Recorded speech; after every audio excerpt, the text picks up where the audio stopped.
Good evening, everyone. Welcome back to the broadcast of the inaugural Bonspiel at the National Capital Curling Center, hosted by the Potomac Curling Club. We will be starting in just a few moments. They are finishing ice prep for sheets A, B, and C, and then we will be starting with our feature game on sheet B. Saturday, 9:45, game 401. Team Hamilton, skipped by Scott Walters, versus Team McNeil in a quarterfinal for the fourth event. We will be back when the event starts.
Once again, welcome to the Potomac Curling Club's broadcast of the inaugural Bonspiel.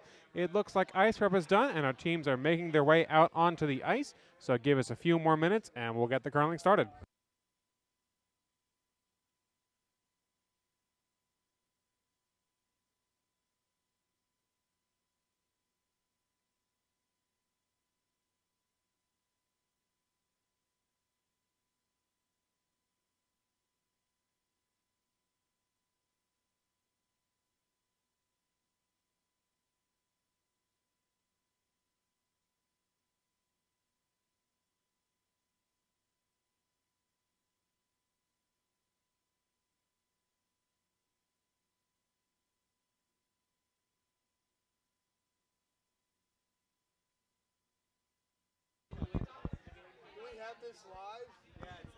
Yeah, I've been asked. Yes, this is live, as you all who are watching know.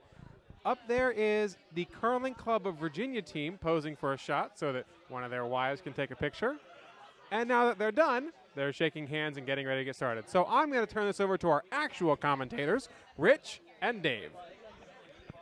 Welcome, everybody. This is Harry Doyle here coming live from, actually, Rich Ashford and Dave Bykowski coming here live from the National Capital Curling Center, Potomac Curling Club in the inaugural Bonspiel for a C event semifinal match, I believe, or fourth event semifinal match. I should have done a little homework. Quarterfinals. Yes. So, whatever. We're here for a C event match tonight. Should be a lot of fun. Rocks all over the place. And have at it, Dave. Well, I think we got a couple of interesting teams here.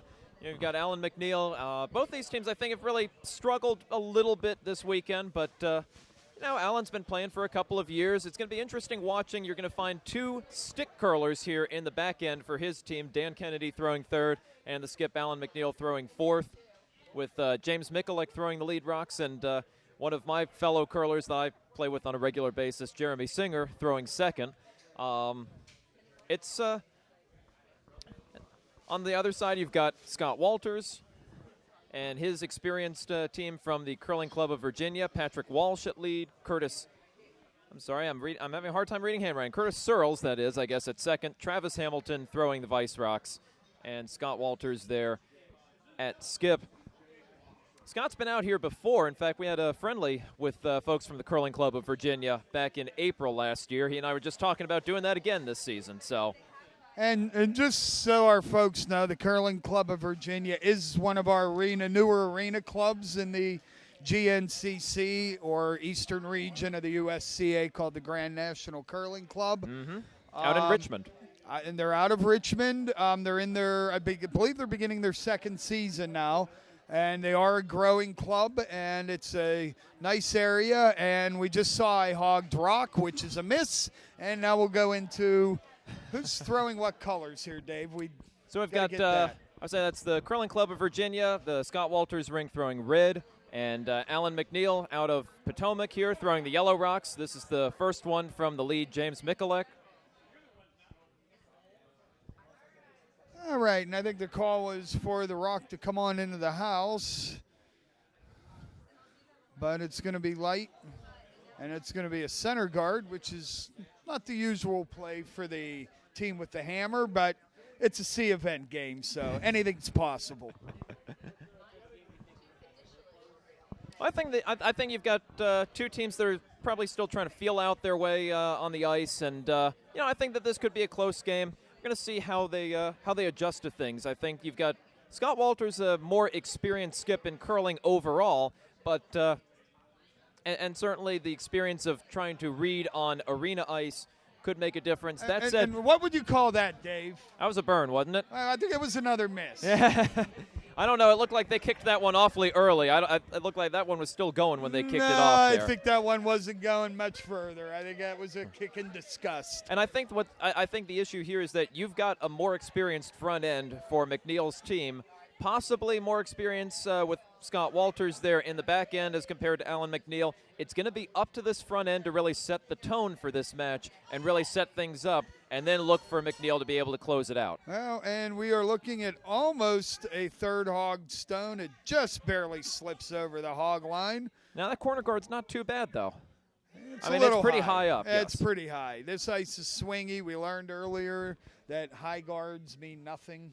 Yeah, you certainly found that when you were playing on this sheet a couple draws ago. Yes, high guards mean nothing. Now, it seems like it's also been swinging a lot more as we're seeing it from right to left definitely than the other direction, maybe about 3.5 feet one way and about 2.5 feet in general coming the other way. There is definitely a curlier and straighter side to this sheet this weekend. And he needs to get this buried high, top 12, 8 foot at the most. And it's looking like about pretty much right on the borderline there, top 12, top 8. We got to get our screen switched over here. So he's got one behind that corner guard over there for from the second, Curtis Searles. Jeremy Singer throwing second for the McNeil rink with his first rock. That rock's actually in a real nice spot, right in the 12 foot if you look over here at our monitor. Tough spot to try to hit.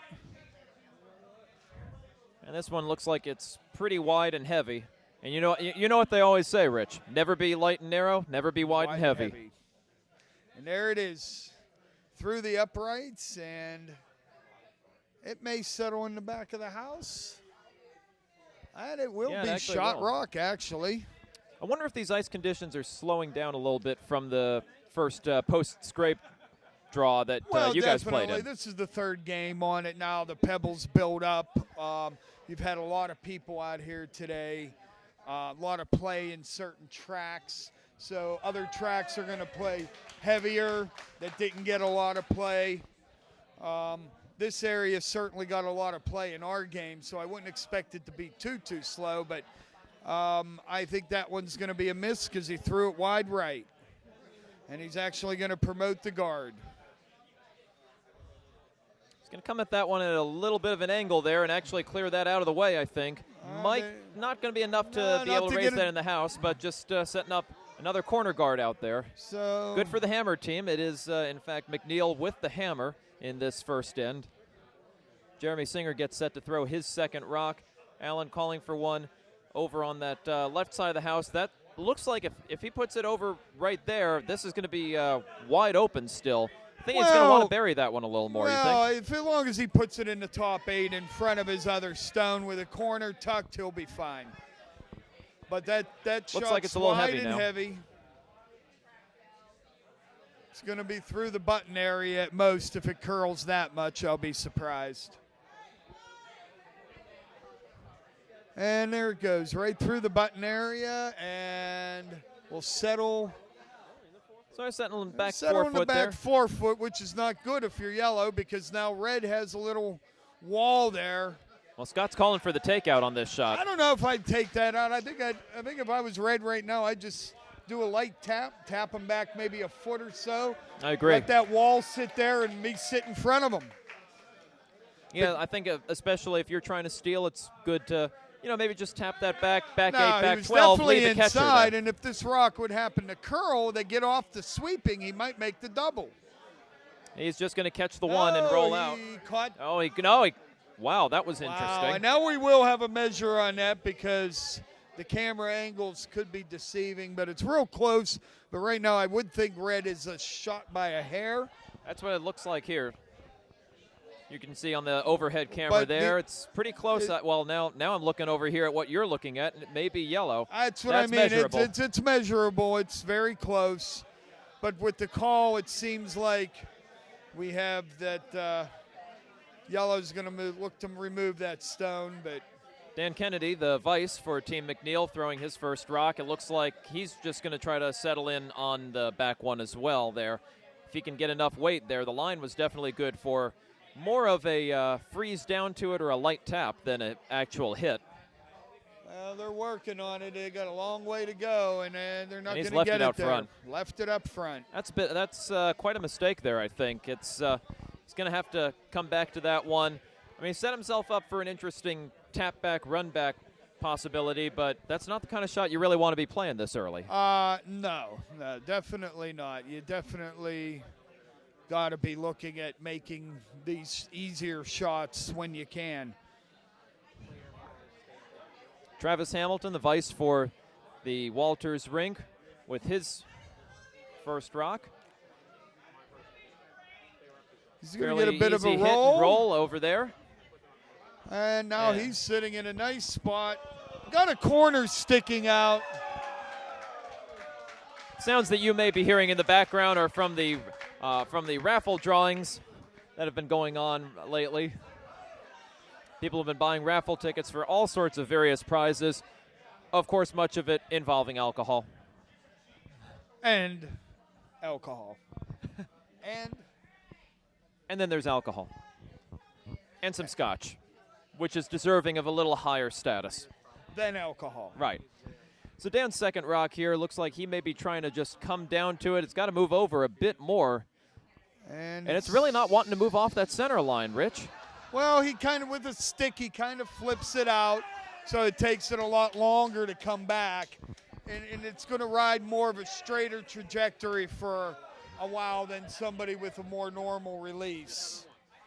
So they really have to broom differently for the different type of throw that it is. And I'm not sure that that's really something that as a skip, Alan McNeil is necessarily thinking about. Dan Kennedy, unfortunately, playing with the stick due to injury, normally just goes with your standard delivery, but well, and it is. I've played with a couple guys that throw with sticks in some events, and you definitely call a different ice and can't really gauge anything else off of their rocks just because of the nature of the way they throw them. And even one time I had two stick guys, Don Baird and Pete Mitchell at Cape Cod. Great Don Baird with us here this weekend. And they're both throwing with sticks, and they both threw and had different reactions from the rock, and they both threw differently. So you couldn't even read the ice off of what they were doing. You just got to ignore it, go with them, and then worry about yourself and your other guy, which is not necessarily the easiest thing to do. So Scott Walters here in the first end with his first rock. Sweepers on this one pretty vigorously from about halfway down the sheet. They will pick Looks like he's going to pick it off at least. Now they're going to get a nice roll in. Nice roll in behind. He's got quite a few back there. Alan certainly has opportunities with the hammer here to at least be able to draw back there and get one, maybe two this end. Certainly tough situation as he's facing four right now as the rocks sit. But he's got plenty of room. If he can draw in there, he's going to be tough to get out. Sort of the similar situation what we had in our game at the end when Doug buried one in there on us when we were sitting with a couple around the button, and it was like, oh, well, we can't take him out now, so we're either giving one or two depending on how we play this. Luckily, we were ahead by 3, so it was irrelevant, but you still don't like giving a deuce if you don't have to. Sure. Yeah, you guys were in a good situation there, up 3. Coming back up there in the 7th end, holding the hammer, really just, taking any 1 point was going to be game over there. So conference here around the house as you've got I don't know what the big discussion is. Taking away a step he really away. got one shot. Draw in there. Absolutely. Let's put the broom down and throw the rock. And that is crazy. He's trying to hit. Well, Alan McNeil does tend to favor the hit game. But this is nuts. I would disagree with the strategy, too.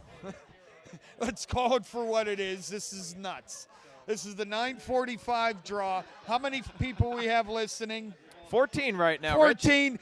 How many of you 14 doesn't think that this is nuts to hit here and not draw? Apparently you've just earned us another listener, actually, by saying that, Rich. We're up to 15. Folks, feel free to chime in with your comments here on the live stream. We'll be happy to address them throughout the broadcast. Your thoughts, your questions, and anything else you want to share from our international audience that may be in places far-flung, like Sweden. Yeah, we are in Sweden with the bikini team. So Alan McNeil with his first rocket, he's tight. That is narrow, and it looks like he's going to be all over his front guard. Well, he may be able to get a run back, except that is cutting over a lip now. It's going to go right out the back. So he's opened things up a bit, but that probably won't last long. I think if you're Scott, you've got to be thinking about putting something up front just to at least even if it's nothing other than just a little psychological block to get in the way. Hell, I'd go for kill. I'd put it right in the top 12. Yeah, you don't want to put it too deep. I think top 12, top 8 might be okay. No deeper than that. I'd put it right in the top 12, right in line of all of that. Choke it all off. I'd go for the juggler here in the first. Absolutely, that would put him sitting 5 if he gets full 12 foot on this one. Are we getting any message feedback from anybody? Come on, people. We want some interaction. We're supposed to have some fun tonight. I know y'all have your volumes turned down. You're not even listening to us anyway. See that? It's a Saturday night, Rich. Come on. You and I are the ones who don't have lives. Hey, speak for yourselves. We got a great life. We're here broadcasting live curling. What couldn't be more exciting than this? Scott Walters with his last rock here in the first end.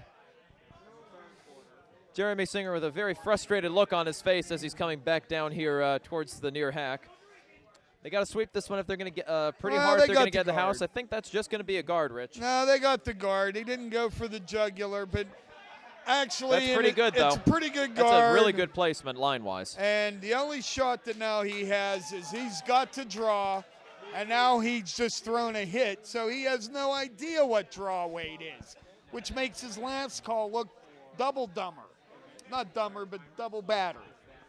Yeah, a lot of times as a skip, if you know you're going to be having to throw a draw for your last shot, you better go and play a draw for your first one because get that experience. Anyway. Right. The hit was like way out line.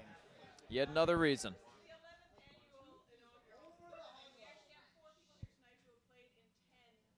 Uh-oh, that's me. So there are 4 people who have played in 10 of the inaugural Bonspiels. Hold on, folks. I got to go get a patch. I'll be back.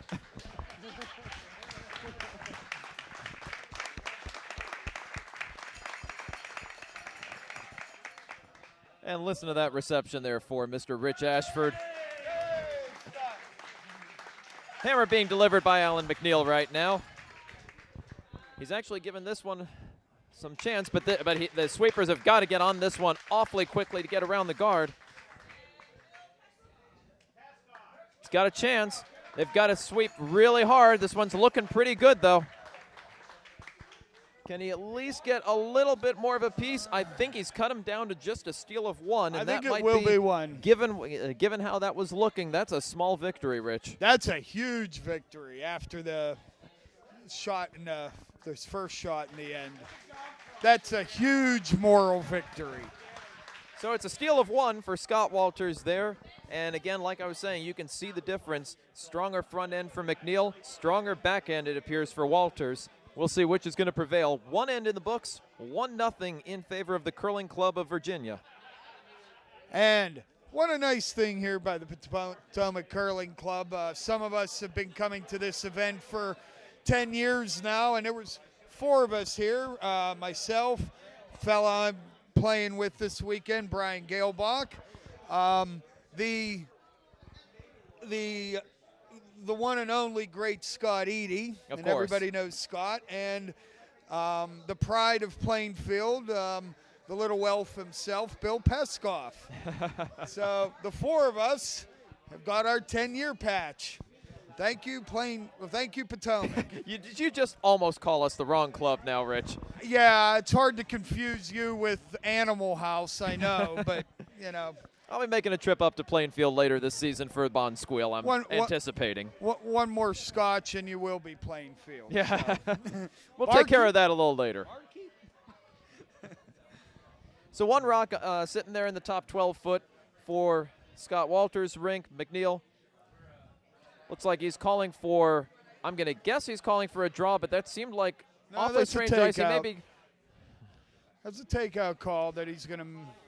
That seems kind of surprising to me, given that, it's just sitting up there in the top 12. Probably not much reason to be paying attention to it. Well, it's in. Hit it. Whack it. Get it out of there. It's in a dangerous spot. It's controlling the control zone. It is toward the center. That's true. You could hit it and get a little roll for a corner guard on one side.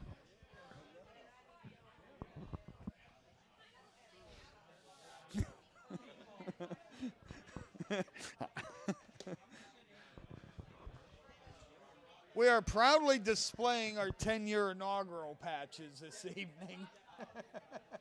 in places that, well, proud may not be the right word there, Rich. That's fine. Brian Kalebach walking over here, displaying his in where you might normally see the patch. Hey, you could normally see this patch. You might see a few other things too, but you can see the patch. I'm not looking down there, Rich. You can tell it's the late draw, ladies and gentlemen, out there in internet land. We're having some fun this evening. Is anybody giving us any feedback there, Michael? We got a high.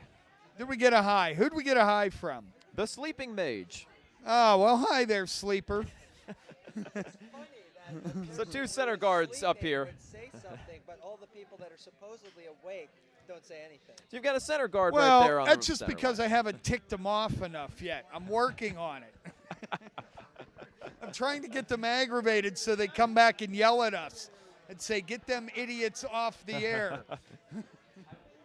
James Mikulik's second rock here coming into the house right up there about the top of the 4 foot, right there on the center line. He's got about half, maybe a little more than that, that's going to be poking out of there. Walters is going to call for the hit there.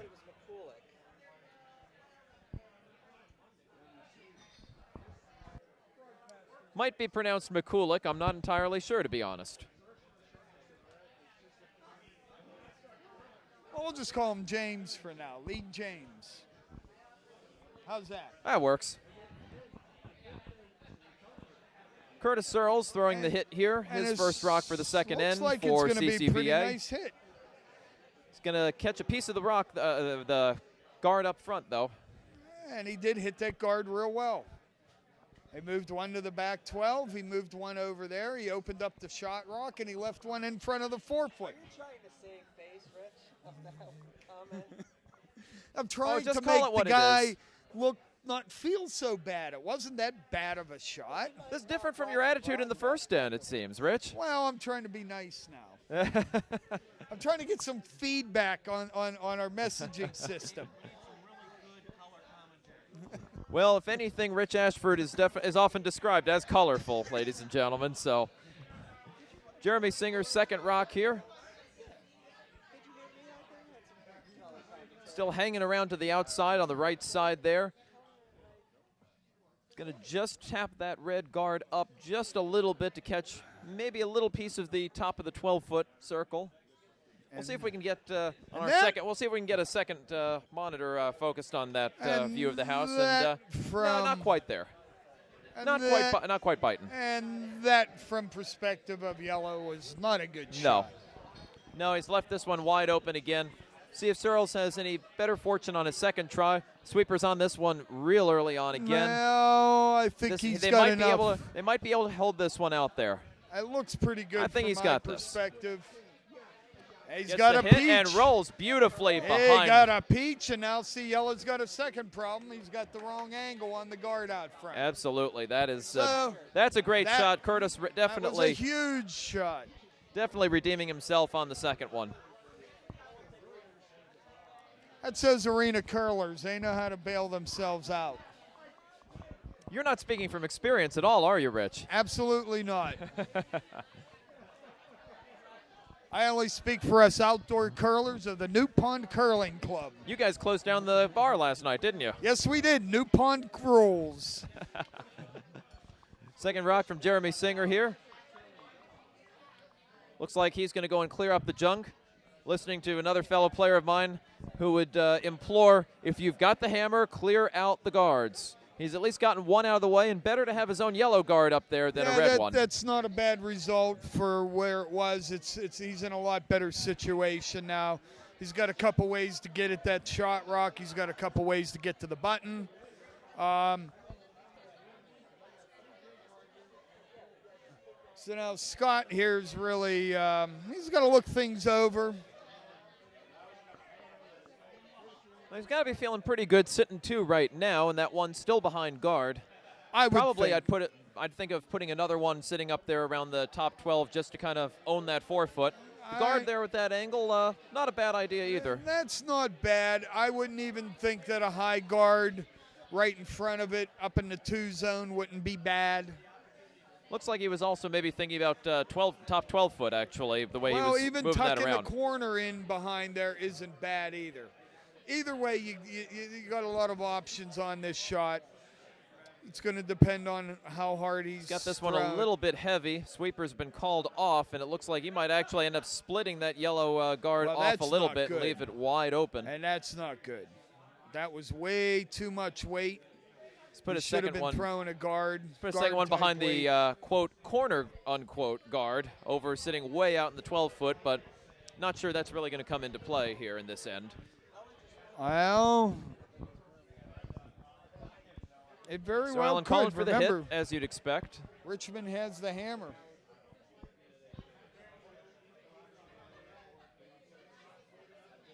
So Dan Kennedy with his first rock, throwing Vice for the McNeil rink. McNeil still has the hammer in this end after giving up just the steal of one. Well, and this one's coming in fine. If you're Richmond, this is what you don't want to see. You don't want to set up their Vice, who throws with a stick, for takeouts. Right. You want to make that guy draw until he shows you he can't draw. I mean, until he makes draws.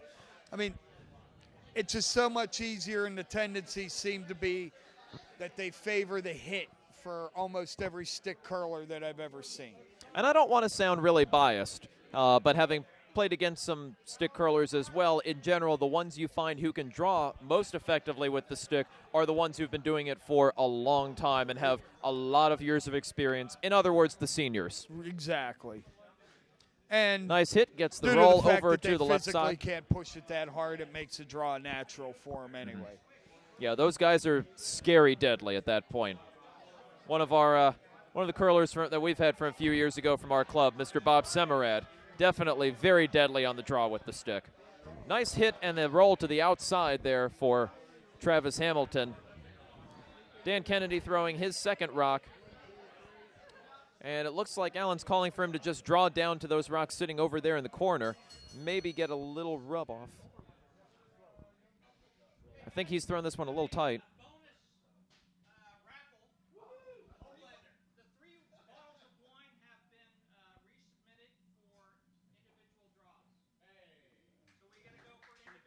And he's thrown this one heavy and didn't get back there at all. He had a good line on that one, but he just had too much weight, Rich. I'd call that another miss, David. These are not adding up very well.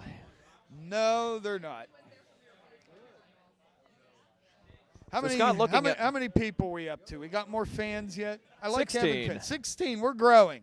Our viewership is up. Our numbers are up. It's a reason to celebrate. We'd like to thank you all out there for sticking with us.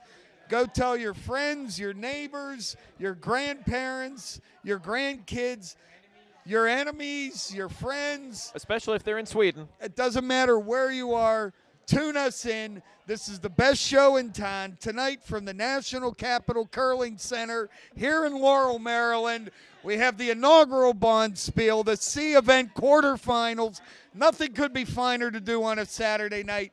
Tell them to tune us in. We want to hear from you now. I agree. What Rich said. Couldn't have said it better myself. And what the heck's going on in the game, Dave? Stay awake here, huh? Pay attention. I was too busy getting a laugh out of you, sir. Scott Walters is heading down there. He was looking at taking out that yellow rock sitting there on the top 12 over on the right side, as you see it at home, our left. I think that he may be considering that, and he's maybe looking at a draw as well. I mean, he's not going to be able to block up the entire 12. It's pretty likely that no matter what, Allen is going to have a draw to be able to get one here, just right there to the 4-foot.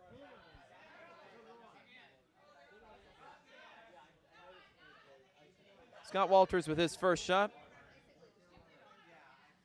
Definitely looks to be throwing a draw. It's heavy. But that's heavy. That's real heavy. This is the point in the game where the ice is really starting to speed up for a lot of teams. I think we saw this earlier this evening, and it's just all of a sudden picking up speed, and everyone's just really having a hard time adjusting to it. If you don't catch it right away, yeah, you're going to throw a few through. Guards are going to slip into the house. We're seeing some interesting split times earlier in the week. Yesterday, some guards that were at 4-second splits, 4-13 even. And it depends on the thrower. Different throwers will have different splits to put the rock in the same place. That's a very good point, and one that maybe some skips are too beholden to a number. Right. The numbers are only as good as they work for an individual. And not, and kind of the idea behind the type of deliveries that are taught today by the USCA and the CCA is to try to give everybody the same deliveries, to try to minimize that individual effect so that those numbers do have more meaning across the team. And it isn't as hard to remember that, this guy you have to add 2/10 of a second to, and vice versa. So it simplifies those matters when everybody's delivering the same. But at this level, you don't have that. Everybody's throwing differently. So if you're skipping and trying to rely solely on numbers here, you're going to be lost. See, folks, we don't just give you play-by-play and entertainment. We actually try to teach you a few lessons every once in a while, too, here on the broadcast. Alan McNeil going for the hit. It looks like, I'm not sure, it seems like an obvious call. I was wondering why it took that long to decide on it. Well, and if these guys would get the heck out of our way, maybe we could see what's going on out there. But they're deciding to stand right in front of our So McNeil's view. first rock is away here. Sweeper's on it right away. McNeil has been having a habit of throwing rocks fairly tight to the line, a little bit inside in general over the weekend. Oh, he's still going to And make it looks the like hit. He's got it, I think, but that's Yeah, not a lot of weight, that's actually. very He's just light. He ain't barely gonna going move to it. get there. He's going to freeze. So he's got a top freeze there. Well, maybe it was That just actually- a cut-down shot. That actually could work out very nicely. I don't think that there's a way that Scott's going to be able to clear that one out of there very easily at all. He could throw huge weight and clear everything out, including the shooter. But I don't know that really gives him that much of a benefit. Well, I mean, then again, he would be still sitting 2 in play. It's a pretty tough call. Then again, there may not be much to lose from it.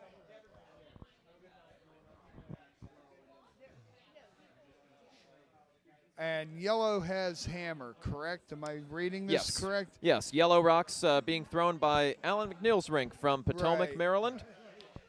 They still Actually, have the that's hammer, trailing 1-0. That's a pretty good shot because now he's almost forced to guard this. Because then if he don't get a guard on this, then it becomes an easy 2 for yellow. Oh, definitely. He could be just coming down to sit on top of it a little bit. Pretty much just anything that's going to be right there in that line of sight. Anything in front of it that will block the ability for him to go nose and get 2, which he just Kind of like that. Kind of like that. So all that Alan has to do is really just pretty much hit that top red rock just about anywhere and get his 1. Yeah, Nose is best, of course, but just about anywhere. And in fact, I can't see anywhere other than feathering it that he isn't going to get his 1. he does have to be careful not to throw too much weight at this. Otherwise, he might actually drive himself and the shot rock out and end up giving up another steal of 1.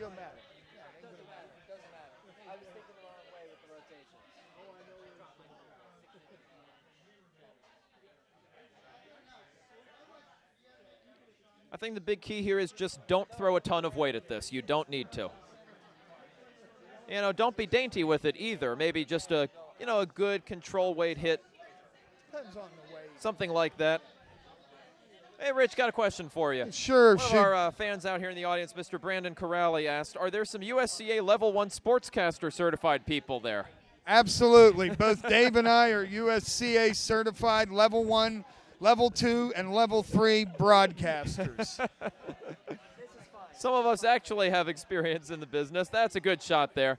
Just so you know, problem on the hit. Brandon, I have. And he picks up the 1. And Brandon's being a smart ass because he's sitting 3 people over from us. But at least he's on the web and doing messages. Hint, hint to other fans. No, actually, I was a sports writer for a number of years. Won a Keystone Press Award back in the late '80s. Oh, really? I didn't know for that. sports series, and have done some other pieces over the years for USA Curling and Regina Leader Post and a couple other papers. And, What did you used to cover?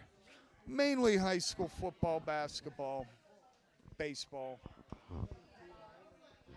Well, up in Pennsylvania, certainly high school football is huge. very big. I mean, it's not quite like Florida and Texas, where I think it's actually another religion that you can mark down, but it's pretty high up there, well, on par with, say, Georgia and South Carolina. It's up there enough to where you have bars that are high school bars. Whoa. That sounds wrong. We support Hempfield, or we support Norwin here. And if you go into the other guy's bar, you're getting your butt kicked. Okay, and these are adults. Okay, so how deep is high school football now in our area?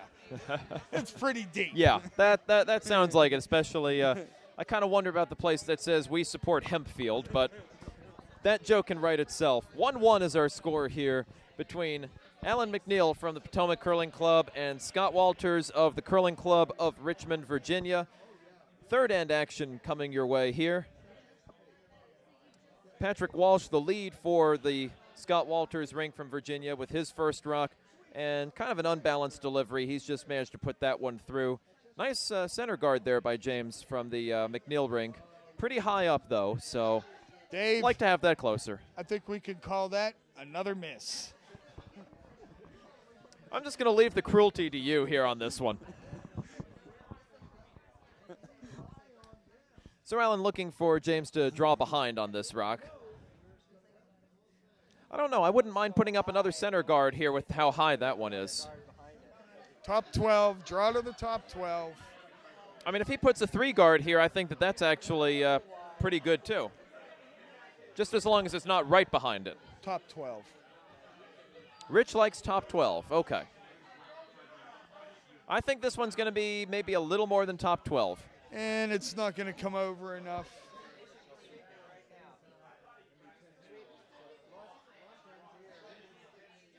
Actually, I think with some sweeping, they could have gotten it to the top. Oh, absolutely. 12. That was the sweepers barely touched that one at all. Sitting there as a fairly tight 3 guard. All right, somebody write that down on a piece of paper and send it down there to the skip. Let them know we're upset that they didn't sweep. Come on, somebody do that, Brian. You're good at that stuff. Nobody wants to take the note down, Dave. Sorry, can't help you. Back to action here. Here comes the draw from Richmond. And that's going to wreck on that. No, it's not even going to get to the high guard as they kick that one away. It's another hogged stone. And that again is another miss, Dave. Yep, it is. Front of the house, or front end, again, playing stronger for the McNeil rink. 2 or 3 in front of the hog line.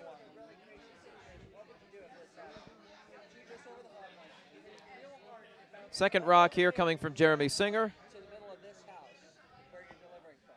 Actually, it's Jeremy's first rock from the second in the third end. Yeah, hope you didn't get lost in all of that. Throwing the draw coming around that high guard. This one's definitely headed to the house, looking like probably about top 4 foot on the depth. There's a nice draw by Jeremy. There we go. There's a pretty good curling shot. Got the nice rock buried in there. All of those at least 8 or 9 years of curling from Jeremy Singer definitely being taken advantage of on that one.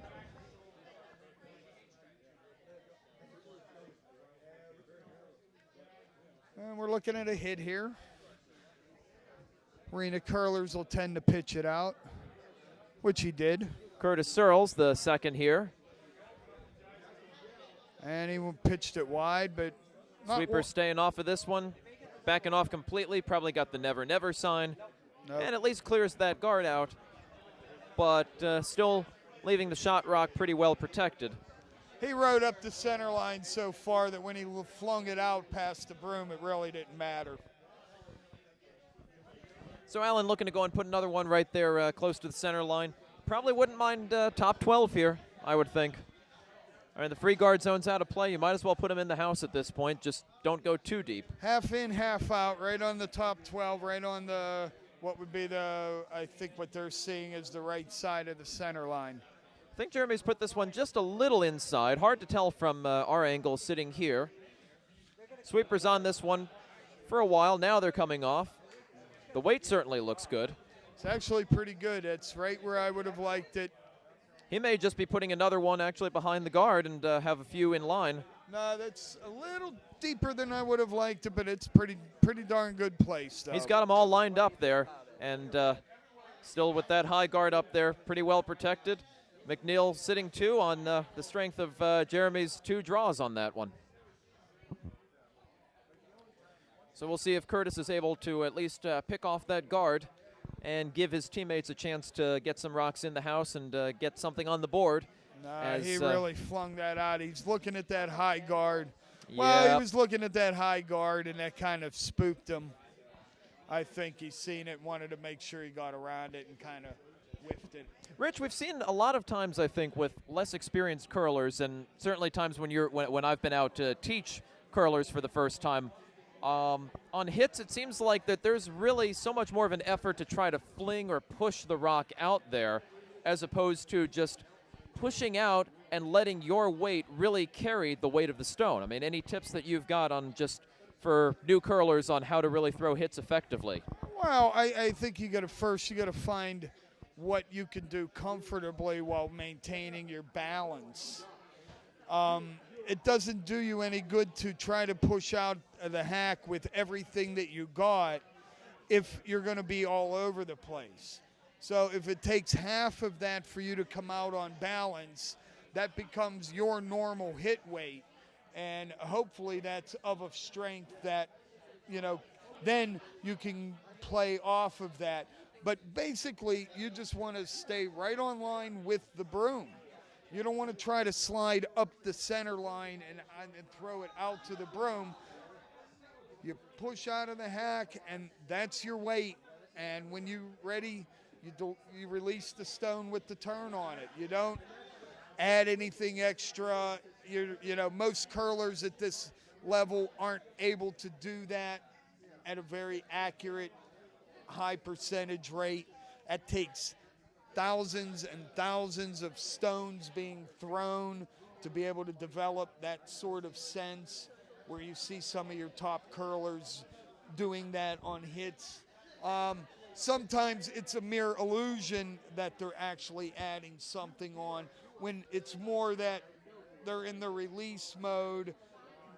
Their hand is coming off and their body's still going and the arm's pulling away. So it kind of looks like that they're giving something extra when they're really not. In fact, they're not. But definitely focusing on the line rather than trying to overthrow the hit seems to really be something that's good for newer curlers to think about and not feel like they've got to put something extra on it on their hits. Dan Kennedy with a couple of nice guards here that we've seen on his last 2 rocks, just keeping the protection on those 2 that are sitting in the house. The biggest thing with newer curlers and hitting is that all of them want to go out, especially the guys more than the ladies, but it seems to be the tendency that they all want to throw this huge weight. They see it on TV. It's fancy, the big peels, the double peels, the 25-foot run back double takeouts. And you don't really need that. There's very few times when you need that kind of really heavy weight. Right. I mean, and it leaves you very little room for error. If you miss by a little bit, there's nothing that anyone can do to help you out. The big guys play this game that are setting up shots that they know that their third or fourth could throw that 5-second rock and move 6 pieces of granite out of the house if necessary. Most of us don't have the accuracy to do that time in and time again. So we need to rely more on a finesse game, more on a light hitting game, and learning the down weights and maneuvering rocks around the house with taps and simple hit and rolls with lighter weight, and mastering that will get you a lot further than trying to figure out how to throw a rocket. Although, if you have the ability to throw that rocket, along with the other stuff, then you got the whole package. Oh, absolutely. But and there are some times where you need it, and that's the only thing that's going to save you. But those don't come up often. So an interesting, well, not necessarily interesting situation here. Alan McNeil throwing his first skip stone here in this third end. Just got a wide open hit as the draw from Travis Hamilton came up a little short and hung out there. Just wants to get rid of this one, and if he can get a roll across to the center, that would be great as well. I think he's going to as well on this one. He's actually got a pretty good hit here, I think. He's got that, and nice little flip in. He's got and now he's really got that shot rock very well protected. You can see there on the monitor, not just the two guards that you don't see there on the screen, but also that little bit of a wall sitting there for doubles three. there, Dave. Doubles there. It's not that much of a nose hit. It's mostly exposed. But Scott Walters is going to have a very difficult time trying to take advantage of the hammer right now. That's just a very well-protected front overall. He's not going to get rid of all of that in one shot. Closer guard really helps the situation for yellow as well.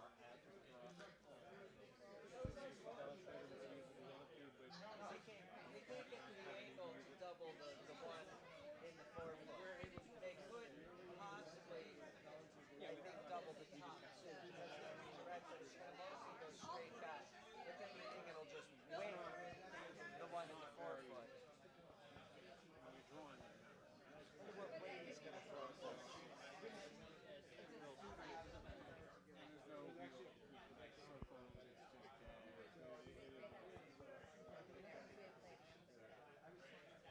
So Scott Walters with his first rock here. He still has the hammer to go.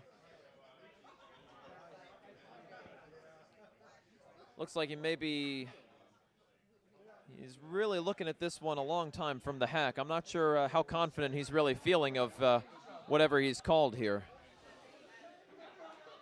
Trying to communicate with his vice down there at the other end of the ice.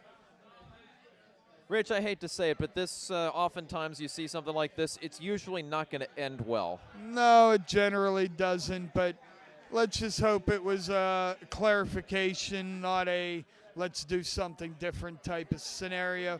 And I'll tell you what, he threw the rock well. It looks like he's going to catch.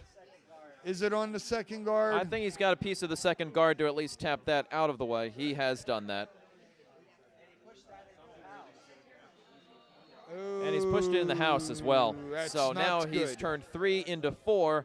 Allen, of course, is going to do very well just to guard up the center. And then, well, Scott is going to be in a world of trouble. Even right now, you could leave those rocks as they are, and I think Scott's going to need a perfect shot to be able to draw around. Well, all he has to do is really just get full 4 foot. Full 4 foot. It's still not. So he can actually, Allen's going to want to leave this one out. You might think he's going to want to cover that third shot rock, but actually, I think you want to go and pull it out further to the right to go and block the draw to the 4 foot that he can see. I'd cover at least half of the 4 foot that's wide open with this. Well, he's definitely gotten that one out there a bit. Might have been a little too wide. We'll see. No, I think this one's going to come back, though. Nice. Sweepers have got to be careful not to oversweep this, otherwise this will come over too far. I think this rock is going to be This is looking real pretty good. Little high. But at this point, I don't know that that's really that's too High. bad. It would be nice for that to be deeper, but too high. If that was going to come deeper, it was going to keep coming over to the inside and really wouldn't have helped. Hooking, you can swing a rock right into the 4 foot from there. This is a tough pressure shot, though, drawing against 4. No way. But that's not enough broom. He needs more broom. He needs to be in the middle of the blue. Middle of the blue. Move the broom over, son. Well, he's moved it over a little bit, but I think those 2 inches aren't enough. Move it over, son.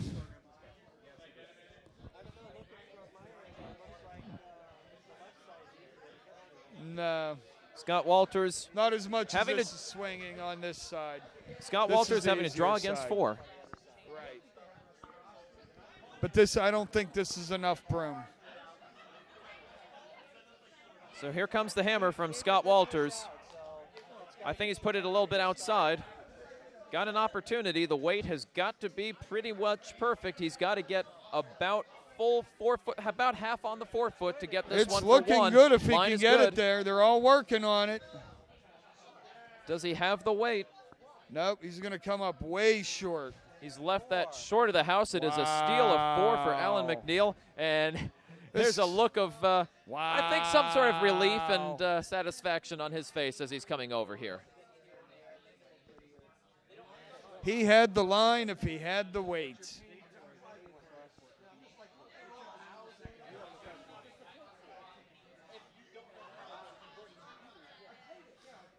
We're going to look out on some of our other matches over on Sheet D. Doug Andrew throwing the Red Rocks has a 2-1 lead over team from Pittsburgh, Team Robinson, up 2-1. Over on Sheet C, we have a 3-2 score, 3-1 score, I think. Nope, 3-0 score. Rob Chester there with throwing the Yellow Rocks and his Potomac team, and he looked like he was trying to throw a draw and came up well short of the house. Yeah, he's shaking his head in dissatisfaction looking back over here at our broadcasting booth. Yes. Now it's a 6-0 deficit to Richard Chin, Tanya, and Connor Mulvey in a and battle of Potomac teams. That's a tough team to play against. Connor and Tanya, of course, well-known play-down curlers, mixed, represented the GNCC at the mixed couple times. They're Tanya's out of Wisconsin, grew up there. Marshfield, I believe. Marshfield slid out of the womb, delivering a curling stone, and hasn't quit since. That's imagery I don't think I needed to have. Thanks, Rich. And anyway, over on Sheet A, we have a big blowout going on. Not sure who's my out goodness. there. Wow. It's 11-1, and that's only after 3 ends. Wow, taking 5 and then taking 6 with the hammer. Whew, that's brutal, Rich. Yes. That is definitely using the hammer to your advantage. That's let's put the brooms down and go have a drink early score. Well, these are, I believe, all elimination games that are going on out here. I think these are all third event quarterfinal matches. It's win or go home at this point. Though, even if you win, eventually you do have to go home sometime. Yes, you do. So when you're down 11-1, it's go to the bar time. So a center guard in play here for Alan McNeil's team, and a corner guard off to the left side. Got another high, about a 2 guard sitting there just right of the center for Scott Walters' rink, and he's looking to draw one in behind that center guard. I have a feeling we're going to see nothing but junk the rest of this game here.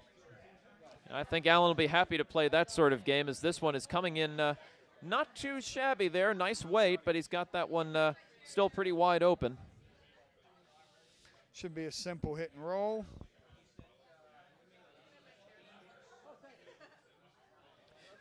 You got to say, Rich, that that was a well put together third end, and I think that really, again, for Alan McNeil's rink, it started with his front end, getting a couple of rocks in play, getting 2 good draws from Jeremy Singer, and then protecting that very well, getting a couple of fortunate breaks later on in the end, but really setting the tone by putting those 2 rocks in the house and putting the pressure on Scott Walters. Well, the basic setup set the tone for the end, and even if Richmond had made a couple of those shots towards the end, Potomac was still set up very well from those 2 earlier shots. Kind of reminded me of your first end, actually, in your last game, where you had a couple of rocks in the house, very well protected, and really made your opponent have pretty much no shot with the hammer to get one.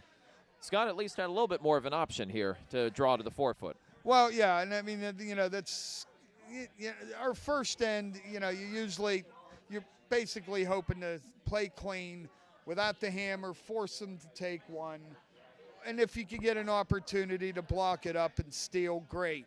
But when you got that opportunity, you have to put the perfect guard up and take advantage of it, because it doesn't happen. Stealing is still the lower percentage scoring way, and so you got to take advantage of it when it presents itself. Traded a couple of hits at this point, and Allen now looking at the run Very back nice of the corner hit and roll, guard, actually. as as Scott Walters second there, Curtis Searles, with a nice hit and roll behind the corner guard. Actually, That's the effective use of a corner guard there, Rich, if you're the team holding the hammer. Well, it actually is. It's one of the few times this weekend I've seen it used effectively. Usually at this level, corner guards, they go up, they kind of know what they're there to try to do, but nobody ever really seems to take advantage of them properly. Jeremy just peeling that corner guard off and at least rolling one into the house over on the right side. So I don't know. If I was the Richmond skip, I would consider putting the guard back this early in the end. You're down 3. You want to try to get a 3. You need a corner guard to get a 3, especially with that one sitting there. So, but he's electing to try to put 2 in, split the house here a little bit, and sacrifice the one out on the wings. Caveat is, though, that he has to put this one in the house. And this one is too heavy and it's going to go in the house and promptly back out the back of the house. And if it goes out the the back, then it's a bad, bad miss. And that one is definitely headed for the garage. That's a bad, bad miss if you're Richmond. Allen with an opportunity to get his vice, Dan Kennedy, to take out the shot rock for Richmond. And for Allen to be sitting 2 in the house. Now, holding a 5-1 lead as well here in the fourth end. Now let's go back a step. If he throws the guard, and even if he throws it a little bit heavy, he's at least probably going to tap that rock there. And maybe able to stick around. Stick around and maybe have 2 there in there. And, you know, they still got something going. Well, they might still have an opportunity here, Dan. A you little wide on his hit, and you don't from the outturn. And you don't count on that miss of a wide open hit. It's, no, it's akin to missing a 5-pin in bowling. It just doesn't happen. Oh, I don't know. It seems to happen to me all the time, Rich. Well, then the 5-pin, the 1-pin. Well, then your team isn't charging you enough for missing it. See, in our it's team, sad I'm on the wrong team. I'm probably one of the best bowlers on my team. See, with my mere 130 average. In my league, in my team, we have a $5 5-pin roll. Oh, gosh. If you miss, it's $5. You don't miss the 5-pin.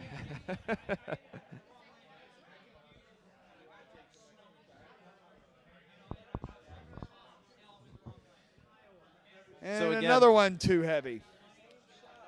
Well, yes, this is Groundhog Day, ladies and gentlemen. And, you know, promptly we should see another flash here. Wait a second. Ned?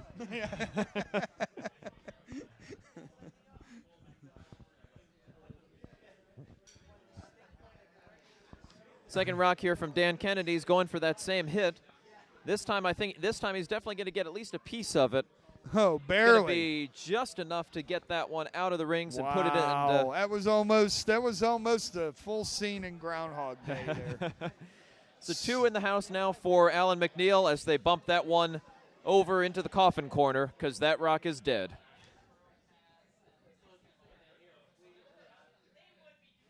How many viewers are we up to? We getting any feedback out there? Oh, now we're at 13. Uh-oh, we've lost a few. Hey, where's you other 3 go? Get back here. They can't hear you, Rich. Hey, you other people out there, get some more people listening. Hey, for all we know, there could be a huge family all sitting around together watching the match. That could be 10 people in one room counting Dave, as that's one. why I've always liked you. You're always the optimist. You're always looking at the upside of things. Well, I did like the movie Life of Brian where they say, always look on the bright side of life. Here's a nickel. Go get another singing lesson, Dave.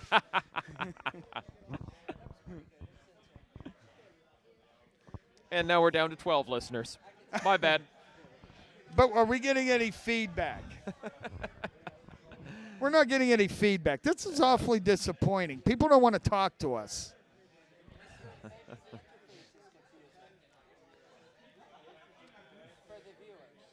So if you're Allen McNeil at this point, what is it that you're looking to do? I mean, I suppose you could draw and put one again, just sitting top 12 to do all you can to block the access to the 4-foot. Well, Did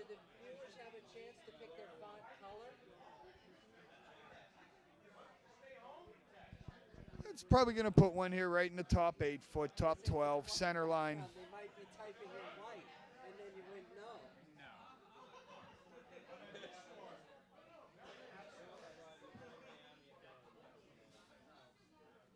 Sweepers are on this one as it's coming across the hog line. I think they have a chance to maybe get this to a 3-guard. I thought that was looking like they might be able to take that just to catch a spider up at the top of the house. It's not that bad. It, you know, you'd like to go and see top 12 foot, but that's not bad. It at least takes up some space and, you know, takes away some of Scott Walters' view here. Well, it takes away backing coming around the what would be the left side as the viewers are seeing it. Now it is going to swing more this way coming from left to right. Exactly. So he'll be able to get to that back one for a freeze. Maybe not. Depends on the weight. You know, ideally you need to throw it so it would naturally stop as a 2-3 guard and let the sweepers take it the rest of the way. If you do that, then yeah, you're going to get enough curl to get it over there. If you throw the natural weight to go that distance, I don't think you'll get that amount of curl. I think you'll end up sitting right beside it. Well, Scott Walters with his first rock has thrown this one wide of the broom. This one is lined up, coming out. It's as if the broom was about around third to a halfway into the 12-foot, wow, and it's he's thrown very it light too. Real light. He's thrown it too far wide, and I think that's fresh ice going that far out there. And that's going to make things very difficult for him now. Another guard is going to block things up, and he'll have to play a tap back to hope for just one, I believe. Rich calling for more Mountain Dew to come his way. And we'll get the bartender to bring some other things over, I'm sure. They've shaken hands over there on sheet A. I don't expect that they're going to hang up the score from the fourth end. I think they might have just been throwing the rocks back over there. It was 11-1 after 3. And sometimes you just never get it going, and that's unfortunate. And it looks like it was the girls beating up on the boys, if I'm correct.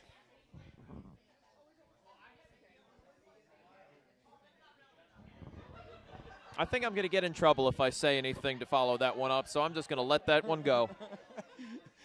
Doesn't matter. Nobody's listening anyway. It's like a Cleveland Indians broadcast. Like I said, this is Harry Doyle here.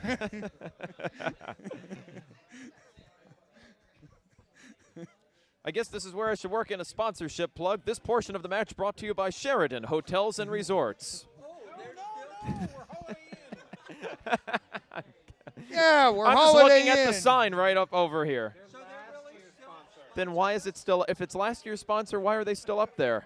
Well, we gave them a year. This portion of the match presented by Taco Bell. Liv Moss. You know, there's ones that aren't up there. Westfield is one. You remember that?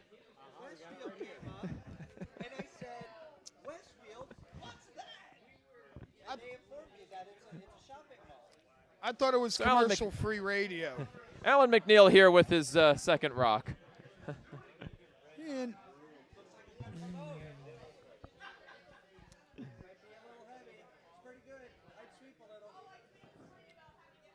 it's going to be a Coming lovely in little fine. It's just going to go stone. and get a little bit of a rub on Lovely that little guard. stone. Just another blocker there in the 4 foot. And that 4 foot is blocked up like a toilet the day after Thanksgiving. This is why we call it color commentary, ladies and gentlemen. What's that? Yeah, no, neat. I'll come over. I got a card up there.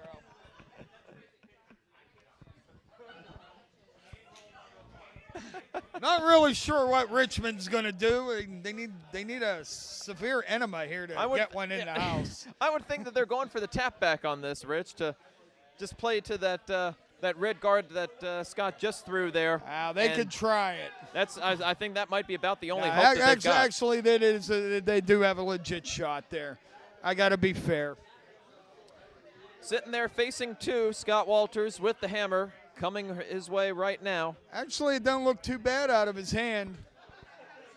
Although they're This one not is laying the a hammer broom coming to it. here. Got this one a little bit wide. I don't know.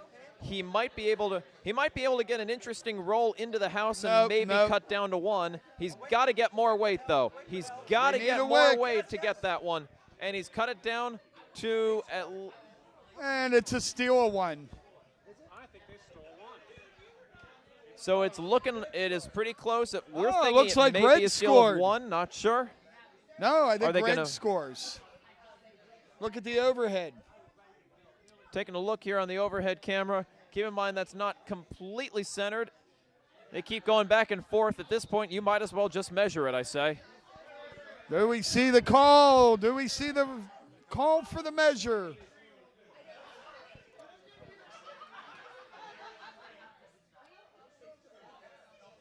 And the brims are going down. Yes, it's measurement it's time. a call for the measure. All All right, right, Rich, here you go. opinions, everybody. I say red. I say red. Go I round the tell you, room this here. is it's close. I keep looking back. I think red has it. I think it's red. I'll give it to red. Michael, what do you think? Buddy, you've been watching. Red all the way, man. Red all the way. Well, that would be pretty important for Scott to be able to pick up 1 here. This measurement has been brought to you brought to you by Red Hot and Blue. Many thanks to them for catering our fine dinner this evening of pulled pork barbecue and beef brisket. As I let my southern drawl come out just a little. Is that what that was supposed to be? Well, just a little. Well, very little. And as we're looking over the measure here, So you can we see need to get a zoom in on that dial. Our TSN camera crew isn't very effective tonight. You know, it never works anyway because the official always puts their head right. Oh, it looks to be. And I believe that is, that That is is the definitely red. red. They have kicked it in. So it makes it a 5-2 game here at the halfway Dave, point. once again, I was right. You were right. I'm going to remember that in Detroit now. Remember that. We were all agreeing on that one. Do we all agree? We agree. Huzzah. So it's 5-2 right now here as we get set for the 5th end. I was just about to call it the top of the 5th. Clearly I've been watching way too much baseball lately. Yes, you have. I would like to actually get an update if anybody out there can give us the Yankee score. It was 2-0 Detroit last I looked in. Good. Go Tigers.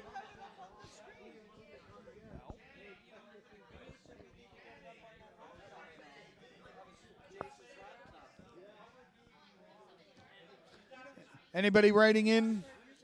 Terminology top of the 5th for the lead and second stone. That could be useful.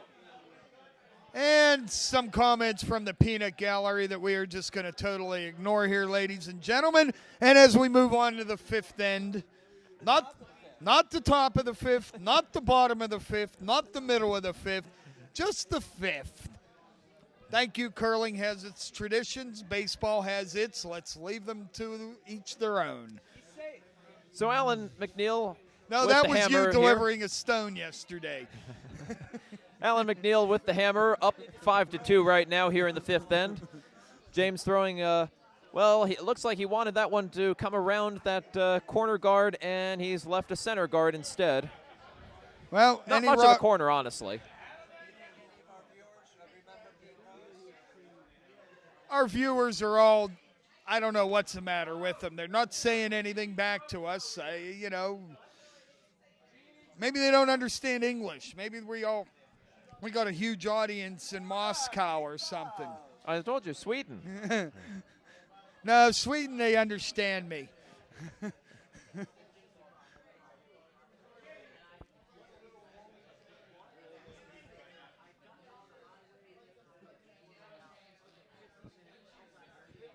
So Patrick Walsh there, the lead for the Curling Club of Virginia. His second rock going through the house. Do we have the ability to see who's actually on? No. I mean on the chat. But do we know who they are? No, we don't. Unless they chat, we don't know who they are. So James with his All second right, rock come on, here viewers. in the 5th end. Hey, I was talking. Who cares about the rocks out there? We need some viewers to chat with us. Let's go. All right, here goes the rock. Dave, go ahead. You wanted to talk about the rock. It's a guard. All right, now viewers, start chatting with us. Huh? Well, actually, we've got another question as far I think this one's headed right your way, Rich. If Excellent. you've got any other tips for new curlers. I know we've got one on here who's come out a couple of times that been to a Learn to Curl, but doesn't have a whole lot of experience. Any other tips that you, advice that you might provide that so that they can throw draws just like that one that James did behind the center guard? Work on your slide, work on your delivery, become consistent, throw hundreds of practice rocks, and you too can throw a draw just like that. Now, the hundreds of practice rocks I definitely agree with. As far as when you say just practice your slide, I mean, obviously you want to practice the right way. Well, correct. You need to have somebody with you that can act as a coach or a guide that can tell you, okay, you're not doing this correctly. What I mean by practicing your slide is once you know your correct mechanics, that's what you want to be practicing to repeat over and over again. And coming up with a solid practice routine of even practicing solo, of so many draws, so many different ways. You just got to build that consistency and the feel. I have an answer for that, too. It's actually a serious answer. What? I just gave him a serious answer. I gave him the best of our knowledge. The other thing that I'd add is also a lot of times just, wherever you are, go to your local curling club, find some folks that most curlers are happy to help new curlers out, to give them a little bit of advice, watch their delivery, give them a little tip here or there. And I'd say, go out, find someone that you look up to, ask for their help. They'll be more than happy usually to be able to provide it, and really just work on one thing at a time.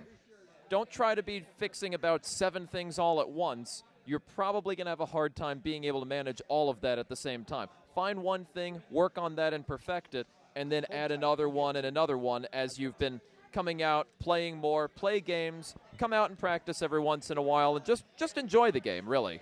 Well, and those are good points, Dave. And one other thing that new curlers can do is watch as much of the televised curling on TBS or TSN and CBC, the Canadian coverage.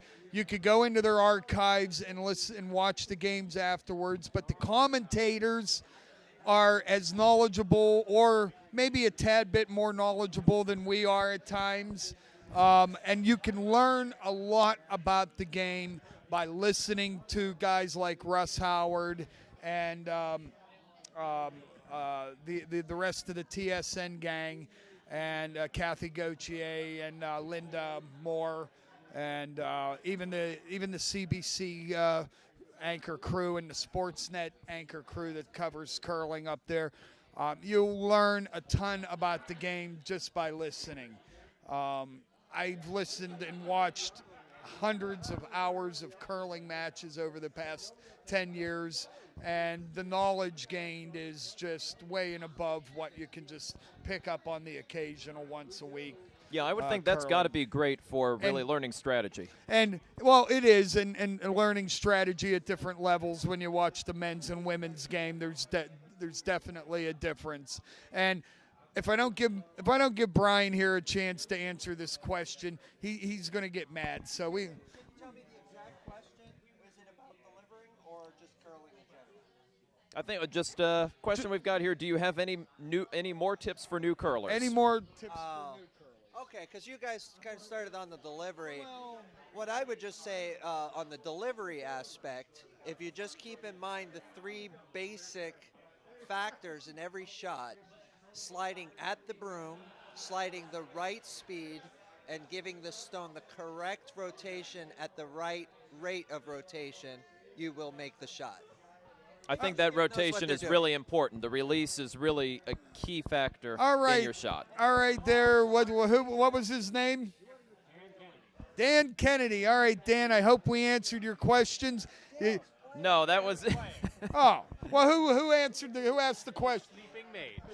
Sleeping Midge? Mage. Mage. I was wondering what Dan was doing out there with that BlackBerry. All right, the players are. See, even the players know we have the most knowledgeable curling commentators this side of the Canadian border, and they know that they can count on us to give them strategy tips even while they're out on the ice. They send their questions into us. Sleeping Madge, I hope we answered your questions. Madge, Sleeping Mage, would you please tell us about us to all of your friends out there? We'll be happy to answer their questions as well. We need to see more viewers on here, so get Grandma to watch, hook her up to the internet tonight. It's not that hard. Tell the neighbors, hack in into everybody's computer and get them, when they open up, the only feed that they're going to see is our live stream and hear our wonderful commentary. Well, what's going on in the game, Dave? You've been sleeping on me. Well, you've been taking the airtime. I was going to say, let's go and get a close-up view there looking at the house. You can see that we've got a couple of red guards around the corners. Currently, it is red, the Curling Club of Virginia ring, sitting there with one right there on the just on the edge of the 4-foot rings, and yellow with a second shot rock sitting behind a corner guard over there on the left. Dan Kennedy throwing his second rock, trying to go and get to that shot rock. Sweepers are on this one all the way down. I think he's thrown this one both light and narrow, and he's just squirted this one past the guard. This one's got a chance, actually, if it's got a little bit more steam on it. He's not quite going to get the right angle. He's going to leave that one sitting up there in the top of the 12-foot, sitting second and third shot. But that's going to be a pretty good guard for red. Richmond's sitting in the catbird seat right now. Now Potomac with McNeil. He'll still have two rocks, including the hammer, to go. He's got second and third shot. He might be able to go and clear some things out over there and be able to get that shot rock out. Already up 5-2. Just putting another, at this point, I think he could probably even afford to put just one on the board in this end and be in good shape. A lot of times when you've got the hammer, you want to focus on trying to be able to score two with it. And, at this point, even just picking up just one, that's really not that bad at this point. We're supposed to be neutral broadcasters. You're doing a real homer for the Potomac team here. I just thought I'd point that out, Dave. Why you turning red, Dave? Put the camera on him. He's turning red over here. I have no comment, Rich. There's a reason we don't have a camera on him. Why is that? Because we display our patches? Anyway, back to our game so here. Scott's down 3 here. Rich, what would you recommend that he do? He's got one that's pretty well protected there on the right side. Well, I would think definitely about putting one in the top 8-foot, top 12-foot to guard that one in the back. Although the one in the back really isn't doing much of anything, so I think he's going to actually try to draw around that guard in the yellow rock over there on the. I guess on their view it would be the right side as well. I mean, at this point you're down 5-2. It's probably still too early to really go overly aggressive on your strategy. All you need is just a series of steals, well, right? you needed something better than that. That was hogged. That was a bad miss. You can't do that. Towards the end of an end, you really can't afford to do that. Never mind the peanut gallery, ladies and gentlemen. So Alan McNeil is going to look to, he's got to do something to be able to get back there to that shot rock. He may be able to, it's going to be tough for him to be able to try to get back there to it, though. Well, I would think coming around the wide side would be the option if you want to tap that yellow, because at least if you're tapping it, it's back towards the middle of the house. You can't I don't really. You don't like the inside-out call here, do you? No, I don't really know exactly what he's going for. Maybe he's thinking he can get around his yellow and get in and corner that red. And from the overhead That's about cam, what I'm thinking, yeah. From the overhead cam, the shot's there, but you better throw the right weight, you better throw it light, and you better have your sweeper sweeping it the whole way down the sheet to make it. Now, I think he's got He's got the broom out maybe a little wide on this one. Again, we haven't seen as much curl going in this direction. If you throw it light, if you throw it as a 2-3 guard and the sweepers sweep it the whole way, this rock will make it there. But at this level of curling, I think it's kind of a very tough shot for these guys to make. Well, sure enough, he's throwing it. The sweepers are on it pretty much right away, and I have a feeling they're going to be on this one all the way down the sheet. This one's...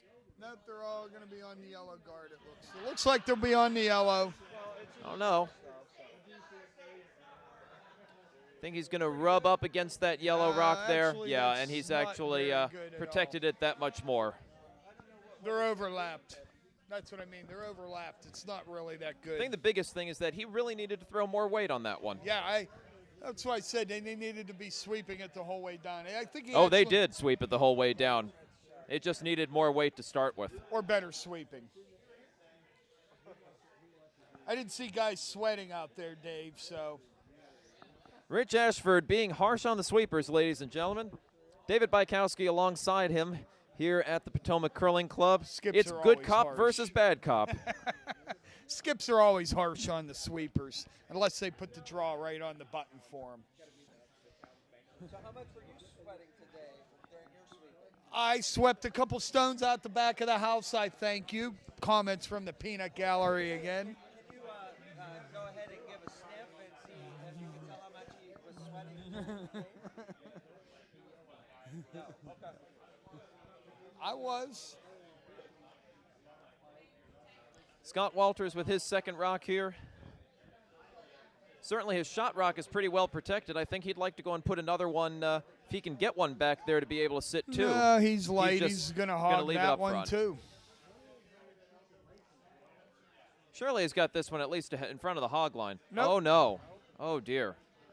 Didn't I say it was hogged again? Wow. Oh, Dave. Well, you were right again. Thank you, Dave. Folks, if you want to see the Dave Bykowski and Rich Ashford show in person, feel free to join us out at the Detroit Curling Club coming up this January 4th through 6th. Yeehaw! Here we come, Motor City. Always a good time out there at the Men's International Bonspiel. I've been out there once, ran into this. I got to be nice. Ran into this guy out there as well. He had a pretty good weekend. Yeah, we won a fifth event or something that was created at the last minute. We didn't get a prize other than a bottle of wine. But hey, that's not bad. But I'm going back. I would happily take that over the prize I got. Alan McNeil with the hammer just needs to draw this one to the 4-foot. And what would have that been, Dave? What would it have been? Yeah. Well, what was that prize you got in Detroit that year? The consolation of giving the first event winner their closest game of the weekend and losing to the second event winner as well. Oh, well, that's not a bad prize. I mean, that's second honorable. Event winners played at Club Nationals a couple times. Yeah, so well, that was honorable. That was an interesting weekend because Detroit had just gotten brand new rocks 3 days before the event, which neutralized all their club curlers who were used to their ice running straight, and now there's 4.5 to 5 foot curl. Oh, they didn't know what to do. Oh, the ice was great funny out there, Rich. It was hilarious almost. But, of course, this time around they've been well played on, and the Detroit curlers will be very well familiar, and it is a lot of good curlers in the Detroit club. A lot of them play up in the OCA as well, and over in Ontario. And some folks that'll be coming down there from Canada. Canadians are always tough to play against. Well, and I'll see that in a few weeks up at the Mayfield Club for their Men's International. They always have a field that's comprised of half Canadian teams. A lot of guys come down from Hamilton and Toronto and all through that area up there, and some have been coming down to that event for 20 years plus, and I've seen some amazing curling done by these Canadians, especially on Saturday morning and Sunday morning, because these guys are out all night Friday and they get up early Saturday morning.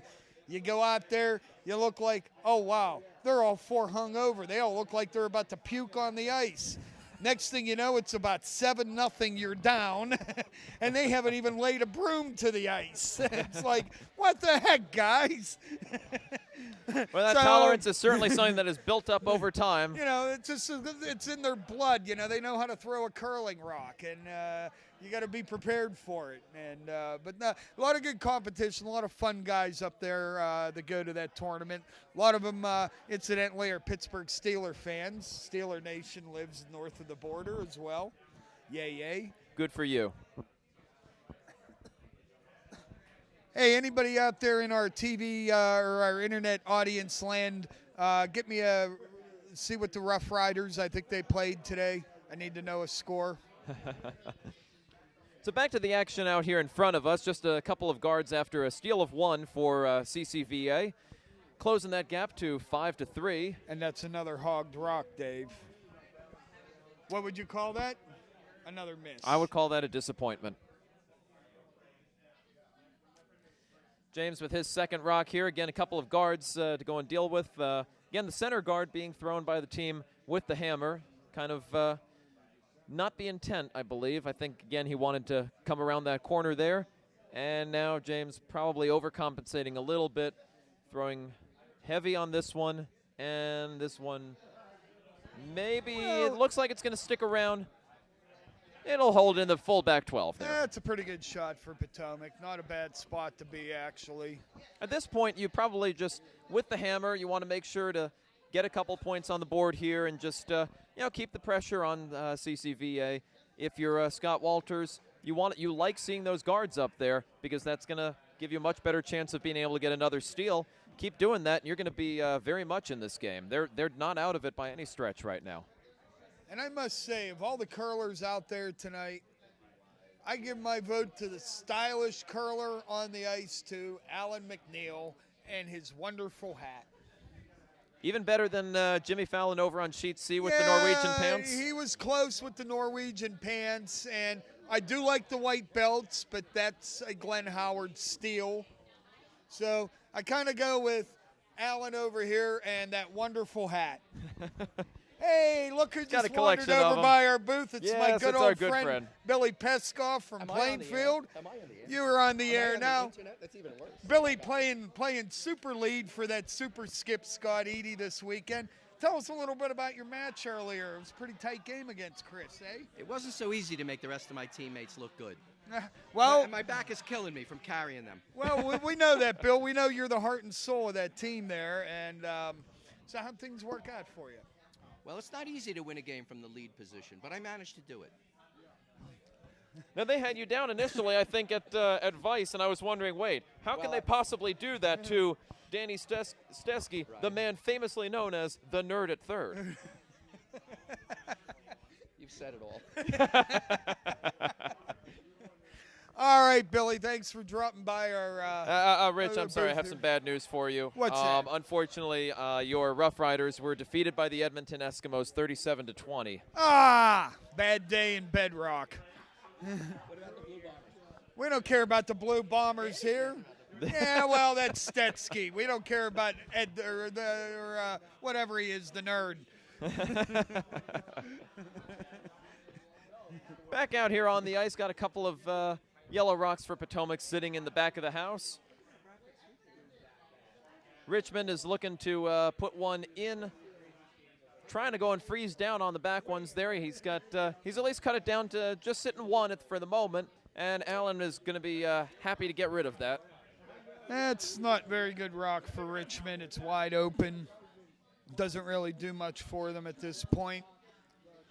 Jeremy Singer getting ready to throw his standard control weight. We talked earlier about hit weights and the way you want to go and get better on your hits. Here's one guy who's for a while felt like he doesn't throw a very heavy hit weight, but actually it's maybe a little bit more finesse sometimes, and it actually seems to work pretty well for him, and good result there on that rock. That was a good, firm, solid hit weight. They got enough movement on it. If they wanted to control it a little bit with sweeping to get a roll, they had a chance at it. So it wasn't bad. But a lot of times you don't really need more than, say, a bumper controlled hit weight to go and get rocks out of play? Well, it depends on how lively the house is. Sometimes you can even move a rock out of the middle of the house with, back line weight. Depends on the rocks that you've got too. Sometimes, Well, it sometimes the depends rocks on- will be a little less lively.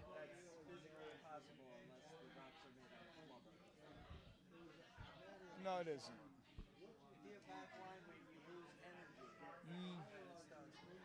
Well, if you play The stone that you hit is not going to go faster than the stone that was moving. Brian, Unless they're made out of flubber. Brian, if you play on Canadian ice, you can take a rock out of the middle of the house with backline weight. Okay, the houses fly. You think this makes houses on Canadian ice look like a sand gravel pit. So here's an Okay. interesting situation right now. Center guard's been cleared out to a couple corners, and Alan McNeil is actually looking to throw a rock right there to block up the middle. Granted, he's sitting 3, but rarely do you see the team with the hammer actually throwing what appears to be a center guard. Yeah, it is. Absolutely is. Been there, done that. He's just leaving We this played guard at- pretty we high played at up here. We played at Richmond Hill where it was 28-second ice. All you had to do was basically go bink to that stone in the house, and it went flying out. Well, if it was fast ice, then it's more in the back line. No, we were throwing a couple of the old ladies were throwing backline taps, and they were moving rocks all over the place. But it's not going to move it farther than the stone would have gone if Sure. it did anything. Sure, it did. That's physically impossible. Hey, we're losing viewers. Shut up, Brian. That's impossible. Shh, shh, shh, shh. Peanut gallery. Shh. Yeah, the viewers give a damn about physics. Back here to Travis Hamilton's rock, just They like looking to whiskey. open things back up in the middle. McNeil sitting 3 right now as Dan Kennedy gets ready to throw, and he's again calling for the center guard. He's got 3 in the house, and he's just looking to go and block up that hole right there in the middle. Keep in mind, McNeil has the hammer. Well, he's going to make it tough for him to get a 1. If he puts it right perfect on the center line, it's going to be a really tough shot. But if it goes either left or right of center, it's going to leave a hole that's going to give Richmond an opportunity to get down through. Or it could go through the hole and into the house, as Michael Dobbs, our technical director, has said here. So count them, 1, 2, 3, 4 yellow rocks there in the house for Alan McNeil, but a wide open hole right there through the middle for Scott Walters to be able to draw right down in there. Surely you got to be thinking about the freeze at this point. Actually, they just go right out. It's like they gain momentum. Well, they don't lose much in the takeoff. Right, but it's still going to be slightly.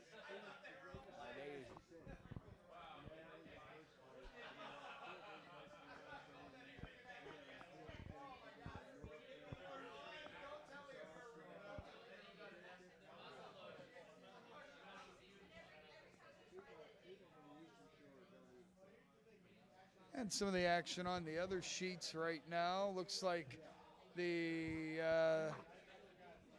Looks like Doug Andrew over there on sheet D has a 4-3 lead coming back down towards the warm room here in the 6th end. against team from Pittsburgh. And over on sheet C, we got the Mulvey Chin Rink from Potomac, well in hand here, leading 6-2, playing the 6th end. Coming down to the last few rocks there, though, well, not quite the last few rocks. Rob Chester, his team putting on a little bit of a comeback. It is 6-2, but they've got 2 rocks sitting there in the house. So Scott Walters looks like he's going to try to draw in, not actually down to the ones in the back, but actually over to the left side and behind that wall of corners over there. Well,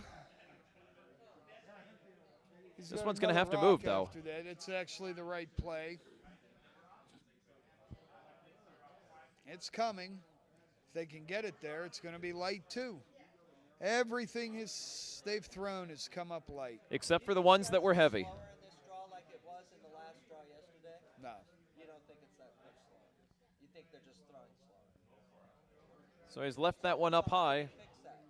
Again, McNeil sitting with 4 in the house and has the hammer with a 5-2 lead, a 5-3 lead, excuse me.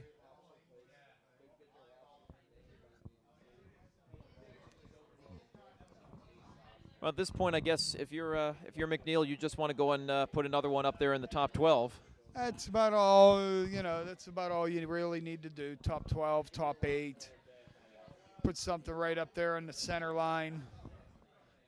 Plug the hole. Put a cork in it.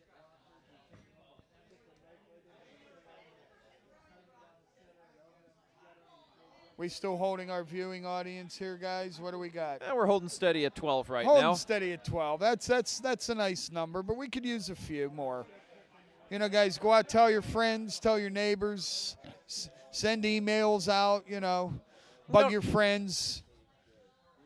And don't forget that we'll be back out here tomorrow, actually. We've got games going on at 9 and I believe it's 9, 11:30, and 2 o'clock for the championship final that will be right here on Sheet B. You know that we will be here broadcasting that one for you live. It'll be Scott Eady and his team. I know will be out here, and I believe, I'm not sure whether it was the Mayfield Goldstein rink or if it was Tomlinson, I think who was Derek Tomlinson may have been the winner on that one.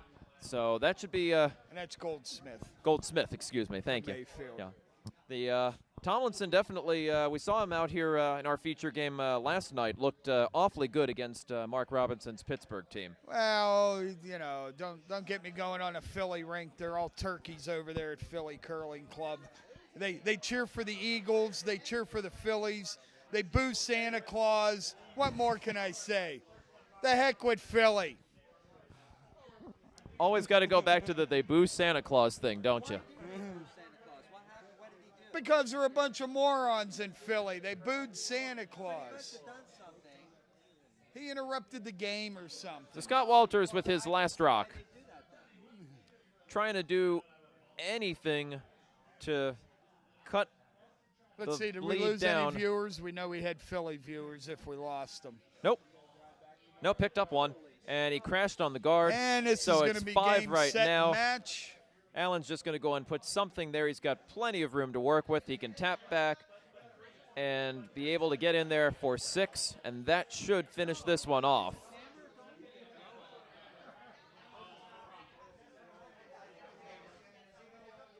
Hammer coming. I guess it's pretty safe. I mean, unless sure, unless what you're, do you do? now the crazy thing is, The house, you kill yourself. now the crazy thing, this is a ridiculous idea, and I would not advocate it unless it were for 8. But you look at that rock over way off to the right, you could split that one on. Well, yeah. But you would but if that were a shot for 8, you'd have to go for it. But at this point, I could even consider just throwing this rock away. I think you've got a lot of room to work with here. You're going to be up. You're going to be up. This is 7. pretty easy, I think, to be able to get this one in. Just really any good experienced skip ought to be able to go and get that one into the house to be able to count for 6. You can afford to be heavy on these is the one thing that Well, and you gotta can't think be about. light. and he actually What came up up light? light. Well, the handshakes will come out anyways after picking up 5 with the hammer. 10-3 is going to be your final score here on Sheet B. So Alan McNeil and his rink will play tomorrow. For Scott Walters and his team from the Curling Club of Virginia, it's been a fun weekend, and unfortunately, they will not be back here tomorrow. But I know that we'll see they them might back. come in for breakfast. They might. I'd Dave. say they will not be out on the ice See, tomorrow. You were okay. There, that's better. You got to be more accurate. I know Dave. that. Well, I was going to say I know that we'll be almost certainly seeing them back here again in March for our Cherry Blossom Bonspiel, and again in April when we host them for just a friendly between the two clubs. That'll be a wonderful event. It was a great time having them up here last year. Could be a good experience for the arena curlers from Virginia, and I guess we got to turn our attention to one of these other games, so let's go right over to sheet C. See if we can get the cameras swung on over there. There we go. Michael Dobbs, our technical director, reminding me, hey, here's how you point them that way. Ba-ba-da-ba, here we are. Now, not quite as much detail. They quit. I know. There's no points on the board. They It quit. was a blowout. So take a look at what we're seeing here, looking over on the left side of your screen. This is coming back in the 6th end of the match between Doug Andrew, his team throwing the Red Rocks. We had him, actually we had him out here just earlier this evening in our feature game on Sheet B, taking on, well, your team, Rich. Yeah, Doug and I go way back. He's a fun guy to play against, and made some pretty nice shots there once he got kind of his legs under him that game. And it's a good thing he didn't have his legs under him earlier. It would have been a lot tighter of a match. He's sitting there right now with, I believe that's a 4-3 lead. Can't quite tell at the moment. Ahead of, well, what we were talking about earlier, Mark Robinson from Pittsburgh. Certainly, you may have some knowledge of this team, Rich. Well, Mark's been actually taking the game a little bit more serious, going to a lot more Bonspiels. His vice, Brian Stewart. Brian and I played together a number of times. Brian's a capable player. He doesn't really like to skip a lot. He likes the support role better. So that's the kind of the role he's playing here for Mark, is Mark's kind of getting his skipping wings, so to speak. So it's actually a pretty important shot for Mark as a skip to come through and make this, be a big confidence builder. Yeah, it looks like sitting 2 right now for Andrew, and this being the hammer coming.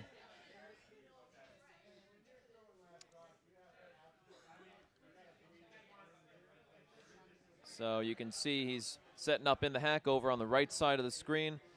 That's Tanya Mulvey you see over in the hack on the left side over there on sheet C. We'll come back to that one in just a moment, but first, well, she's this throwing key hammer rock. She's throwing a pretty important rock over here too. She needs to cut down yellow, but here goes the sheet.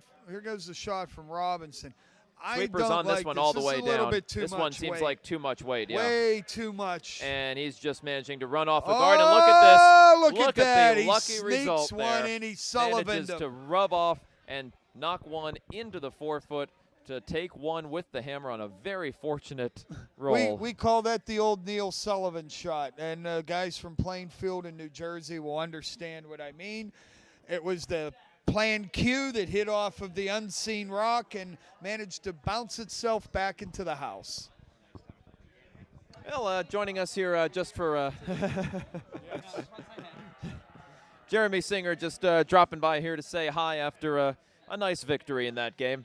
So that was so put one up there on the board to even things up. 4-4 between Robinson and Andrew over there on D. We'll stick with that match, I Well, believe. we got some interesting things happening here on sheet C. Let's go over to C.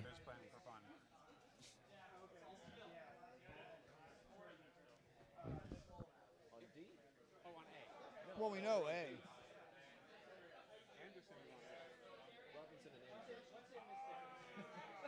This is what happens when your technical director has bad hearing. I know this is a big situation here on sheet C. Tanya just missed that open hit. We saw Richard Chin miss that open hit, and it's going to give Yellow a chance to score 3 and get back in this game. Rob Chester there, the skip for with the Yellow Rocks. And where Trailing did he 6-2 go with right that? now. What the heck is he doing? Actually, he's playing a guard. He's guarding Tanya. He don't have hammer. Tanya's got another shot. She just flashed this one. Got to get the hit and roll out there. You can see where Richard Chin has got the broom set up there on the overhead camera, and he's got to be thinking, I guess, to get the hit and the roll into the house to take one here. Well, I would or at think. the very least, get rid of that one that's out there. Even if you lose the shooter, you're at least giving up only a steal of one with 2 ends to play. You're up 3 with the hammer. I am sure Tanya would be very happy just giving one and keeping the hammer here into the 7th with a 4-point lead. So still keep them up 3. I really don't expect Tanya to miss 2 in a row. I've played with her before, and she'll miss occasional shot, but she'll never miss it again if she. The outside hits are always difficult, and this one's not moving much. She went wide. Wow, this is amazing. She was that one did not. She was throwing the in turn, and that one just did not move out there to the rock. I think she was wide of the broom. I really think she was wide of the broom, and it just had too much weight to come back. So. Well, they're looking at this. I'm not. We were thinking right from the get-go that's too yellow.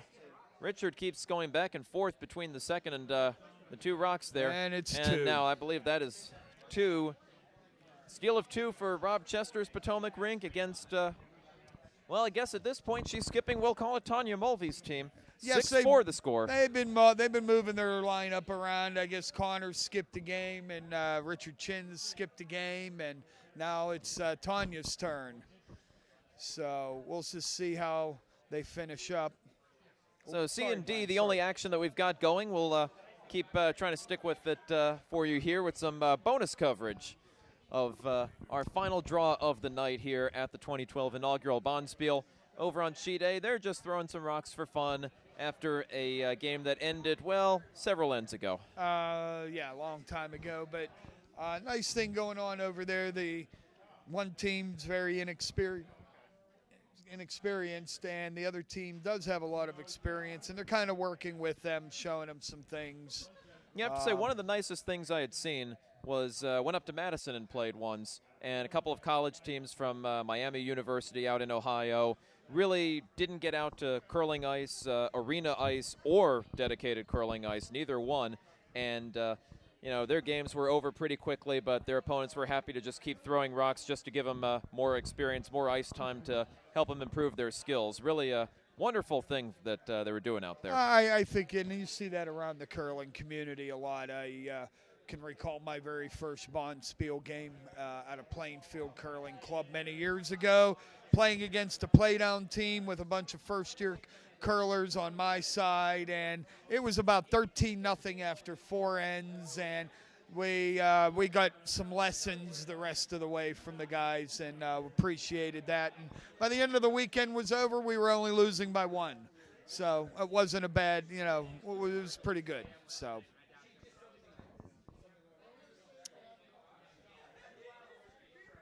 Anyway, got a lot of rocks building up over on Sheet D. The Robinson rink got a couple yellows working up there, and the Andrew rink now working on getting rid of some of them. Hit something up front, and something's going to go. All right. Yeah, just getting rid of that guard there.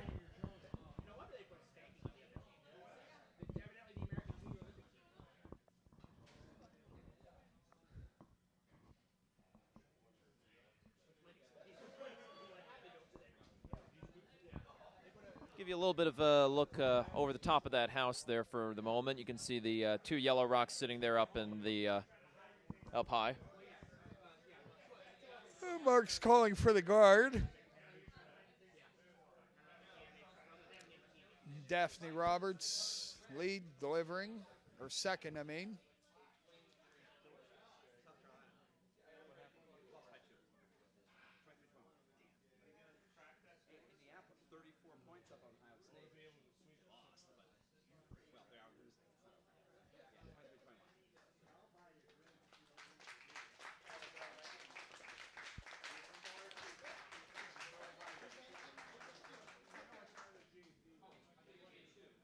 And back out to our action. Andrew Rink once again looking to remove one or two of the yellow rocks that were crowding up in the middle of the house. Nice shot on the nose. Spread them apart. Leave red in control, or top of the control zone. Mark's still looking at a guard.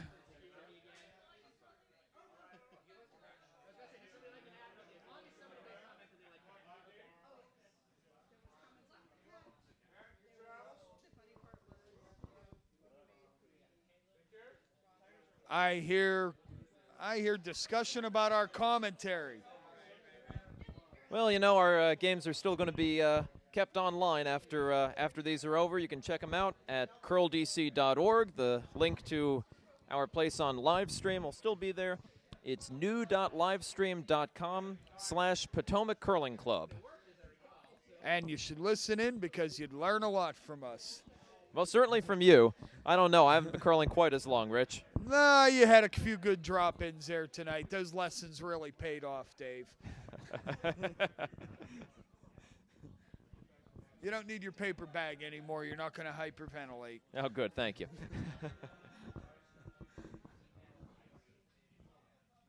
We still holding with our 12 viewers? I wonder if you had to if you divide it by that. 2. We're down to 6. Yes. Where do you see that? I'm looking at. Oh, there's only 6 watching now. Wow, we're losing. Well, the our action audience. has kind of been winding down just a little bit here. Hey, but that is 6 viewers for a C event quarterfinal at the Potomac Curling Club. You gotta love it.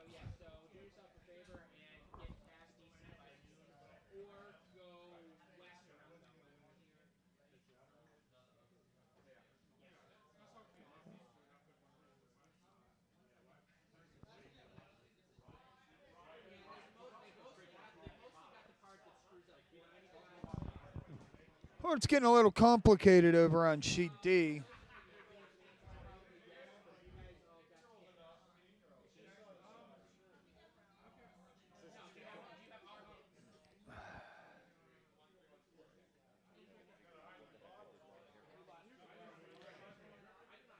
What did you do, Dave?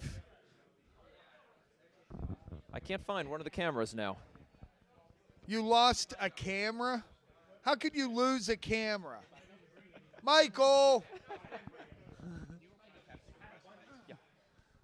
He lost a camera.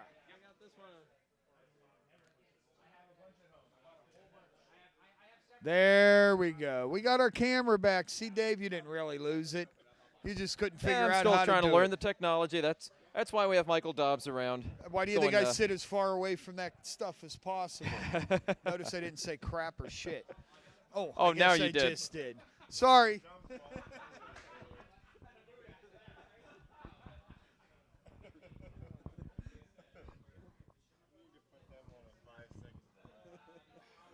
It's internet.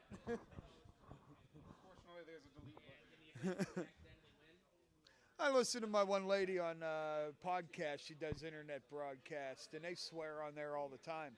And they say things a lot worse than me. Well, they're getting paid to do it. That's true. So I should have no limitations not getting paid. You're getting paid. You're not getting paid, so it's all about honor and integrity. I mean, you know, I have as much integrity as the next guy, but, you know, I believe the English language is a poor enough means of communication. I believe we should use all the words we have. Besides, there's damn few words anybody understands. While the English language may have over 100,000 words or some astronomically high number, most of us don't understand them all. So we got to use every one that we have available, right? Oh, we tried to keep this family friendly. It's midnight. Do you think there's anybody under the age of 50 actually listening to us right now? Out of these 6 people, well, maybe there is a few, but okay, anybody under the age of 30 listening to us? Probably. It's the young people who stay up late. But not watch curling. Come on. I would guarantee you if I was not here broadcasting, I would be at home watching curling. Probably this channel. Well, but if Dave and I are broadcasting, I could see that. But any other reason, I don't know why. For the love of the game? Were we broadcasting to Sweden for you, Alan? Hey, Alan, come on over here. Come on over here. Let's talk to you a little bit. Come on, Alan. Ladies Come on and into the gentlemen, hot Alan seat, McNeil buddy. is coming out to talk. Alan. Yes.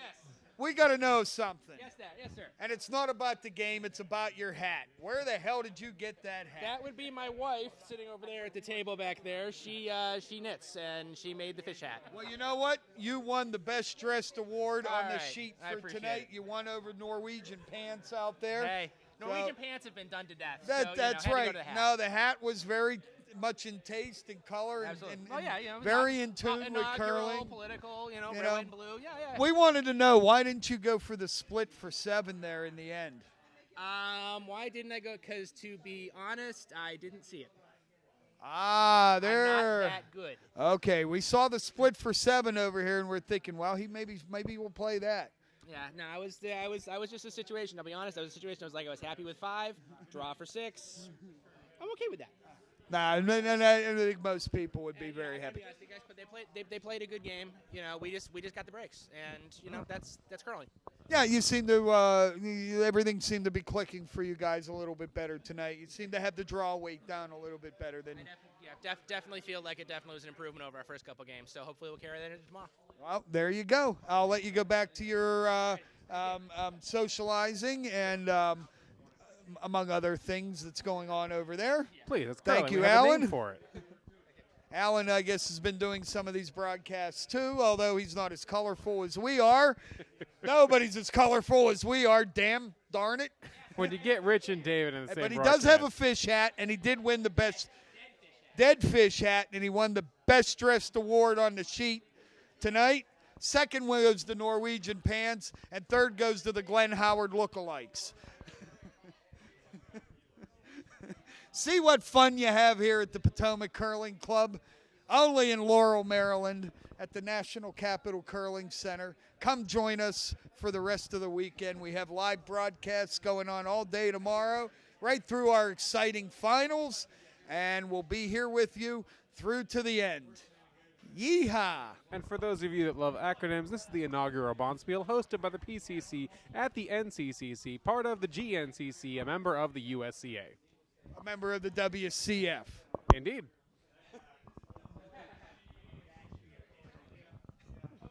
And the WCF is a member of the UCF, the Universal Curling Federation. Do they have curling on Mars? Well, when we get to the Galgadeks, we're in trouble. What? From South Park. Are we still holding viewers? Got 5. Got 5. Oh, we lost 1. All right. Give me a few more minutes, and we're going to knock the other 5 off of here. Just give me a few minutes. Well, here we go. We got Doug Andrew throwing the hammer over on sheet D, so this is worth paying attention Oh, to. I think it is. It's looking like it was building up for yellow in there. So Doug's got a pretty important shot here. Throwing pretty good hit weight at this one. Sweepers are staying off of it. It looks they want to sweep. This one could be close. And he's running Flashed. straight through. And it looks like a steal of 1 or 2 for Pittsburgh. Look out, Loretta.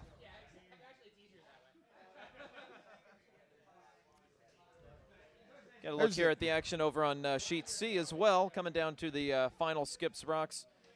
Rob Chester throwing his final rock. He facing 1 in the house, I believe. I really dislike this call. He should be drawing down on draw tap onto that one. He's thrown way too much weight.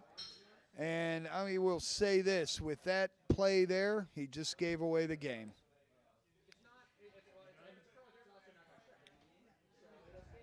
That's very interesting.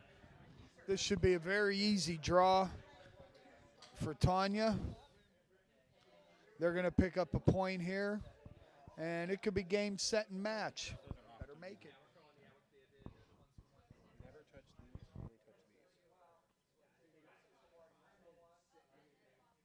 So you can see it is Rob Chester sitting there with 2 in the house, just looking for Tanya to miss her draw with the hammer, which I would agree is a very, very odds-off play.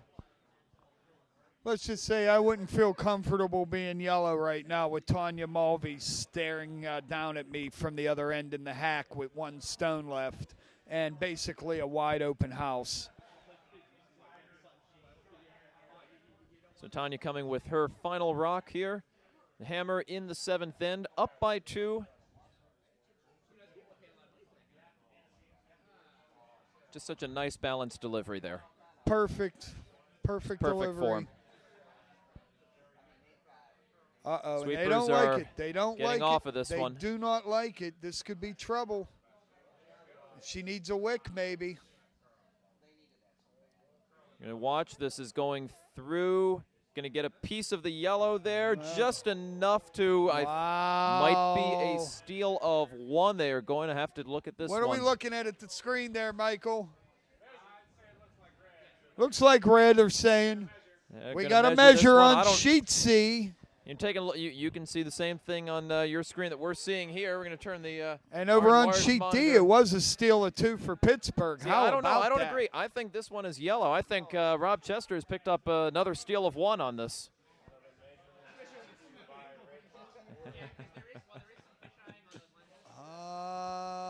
Boy, I hate to venture a guess, but I'm going to go with red.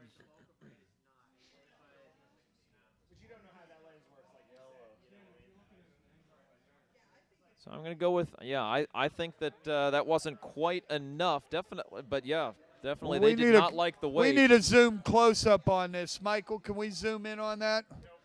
No, we don't have the technical abilities. We're being informed. Well, they do it. They TSN. They can zoom right down in on it, you know.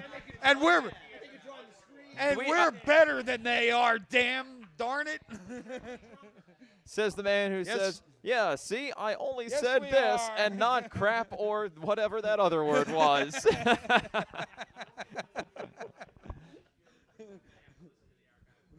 That is yellow. It is a steal of 1. And I was right again, Dave. It was yellow. You said red. That was wrong. I was coerced into saying red. Actually, no, I think you said blue. I said blue. It's exactly right. Now, I did say I was wrong on that call. I was going with the camera fish angle, and I lost. So here we go. 2 games going on in the 8th end. 1 out of 10. I'd be batting 900 tonight, so I'd be paid what? $20 zillion from Major League Baseball. Hey, I'd be happy to be curling 90% out there. Absolutely, every day of the week. All right, here comes Daphne over on sheet D. You had to catch yourself there for a moment, didn't you? Yeah, I thought so. Little bit. We had a little bit of. I thought I heard a there. No, we weren't going that way. I Okay. was more or less holding back. Something that I normally hit the cough button for. Taking a look over there on sheet D. Again, Doug Andrew with the Red Rocks. Had a 4-3 lead, gave up 1 with the hammer, and then gave up a steal of 2 in the 7th. Now he's looking to take 2 here to send that to an extra end over. You can see that on the right side of your screen, over on sheet D, right by the wall, over on sheet C. Tanya Mulvey with a 1-point lead, 6-5 with the Red Rocks and with the hammer.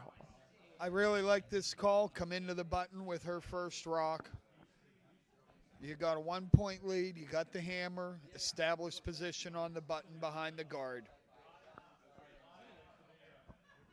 Couldn't agree with you more there on that one, Rich. I definitely like coming around there for the draw. Some more inexperienced teams, they might consider putting up the corner guard since they have the hammer, but not in this situation. This is where you want to control the center, and that will not help.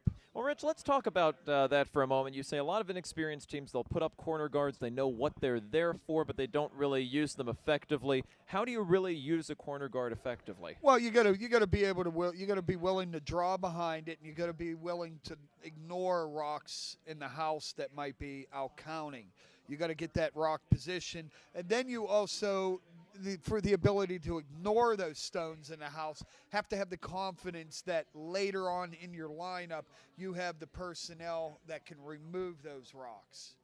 So even with drawing behind your corner guard, leaving that rock from the opponent that may be sitting right there on the button, leaving it alone for the time being. Exactly. Anticipating, say, your vice to be able to come through and take that out. Right, you're playing a setup game at that point, and you don't necessarily need to chase shot stone that early. Especially, you need those other rocks established in the house first.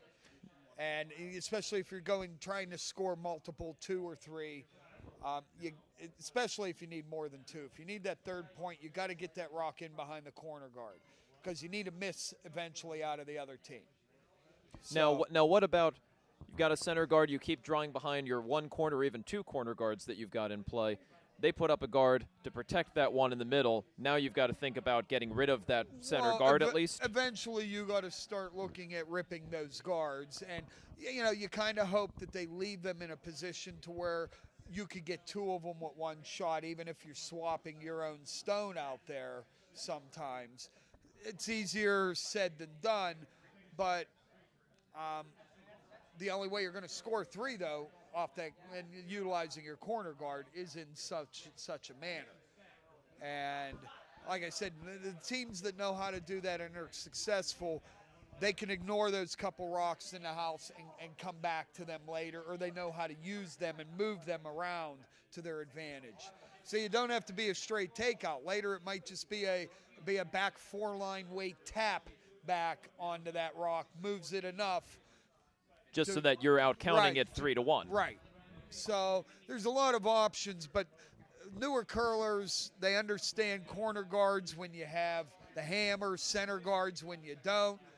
But they, like you said, they don't really know how to utilize a corner guard properly. And it's not necessarily the easiest thing to do either. And it's certainly not inherent either. When you're seeing something that's sitting right there in the forefoot, as a skip, it's got to take everything in your will if you aren't experienced with that to fight that urge to go and just throw a hit right there on that rock. And sometimes it depends on the position of that stone. If it's an easier hit and roll behind your guard, then you might want to opt for that. But if it's a rock in behind cover, because now you got to play something featherweight at it, you're probably not going to push it out of the house anyway, and your shooter's going to split off of it to where you're not even sure that if you're even going to make it. No, just take the simple draw behind the corner guard and worry about running the guards out back later. Get something in there and established. That's what the back end of the team, should be able to help you clean up some of that mess. A little slightly more advanced strategy talk here with Rich Ashford on our broadcast. And all we're seeing out of Tanya right now is just trying to keep the house open. Nice job splitting off their own guard on that one. Well, just I don't think that sure was, I'm not so sure that was the shot. I think they were trying to clear off some of the yellow, but in either case, having rocks back here is helping them more than having them up in the house, no matter whose color's up.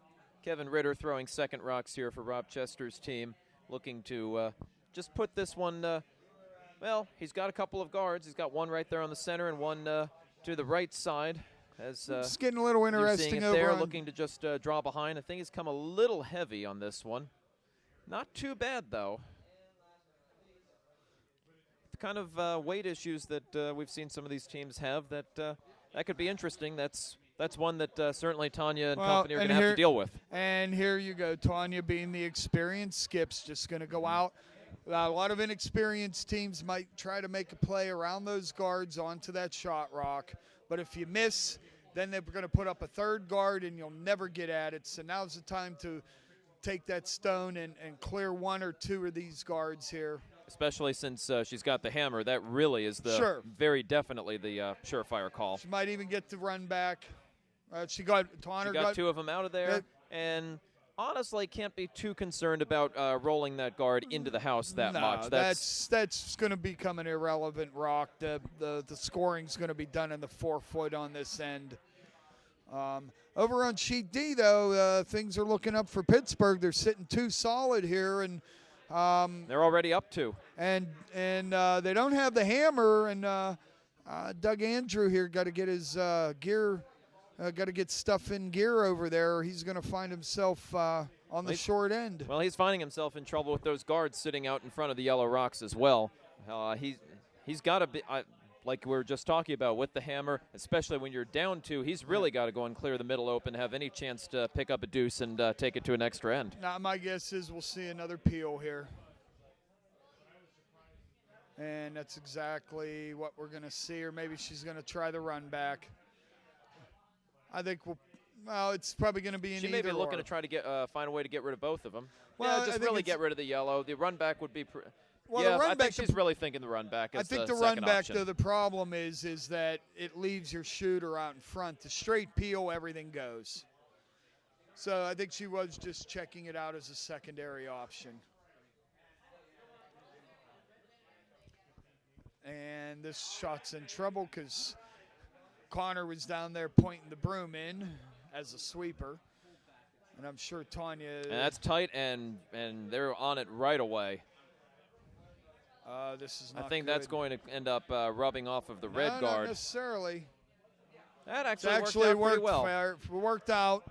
Just as well as peel the other side. Yep, they got away with one. That was, well, Richard Chin's a Canadian curler, transplant down here from Toronto. You know, he throws enough up weight that he can get away with that.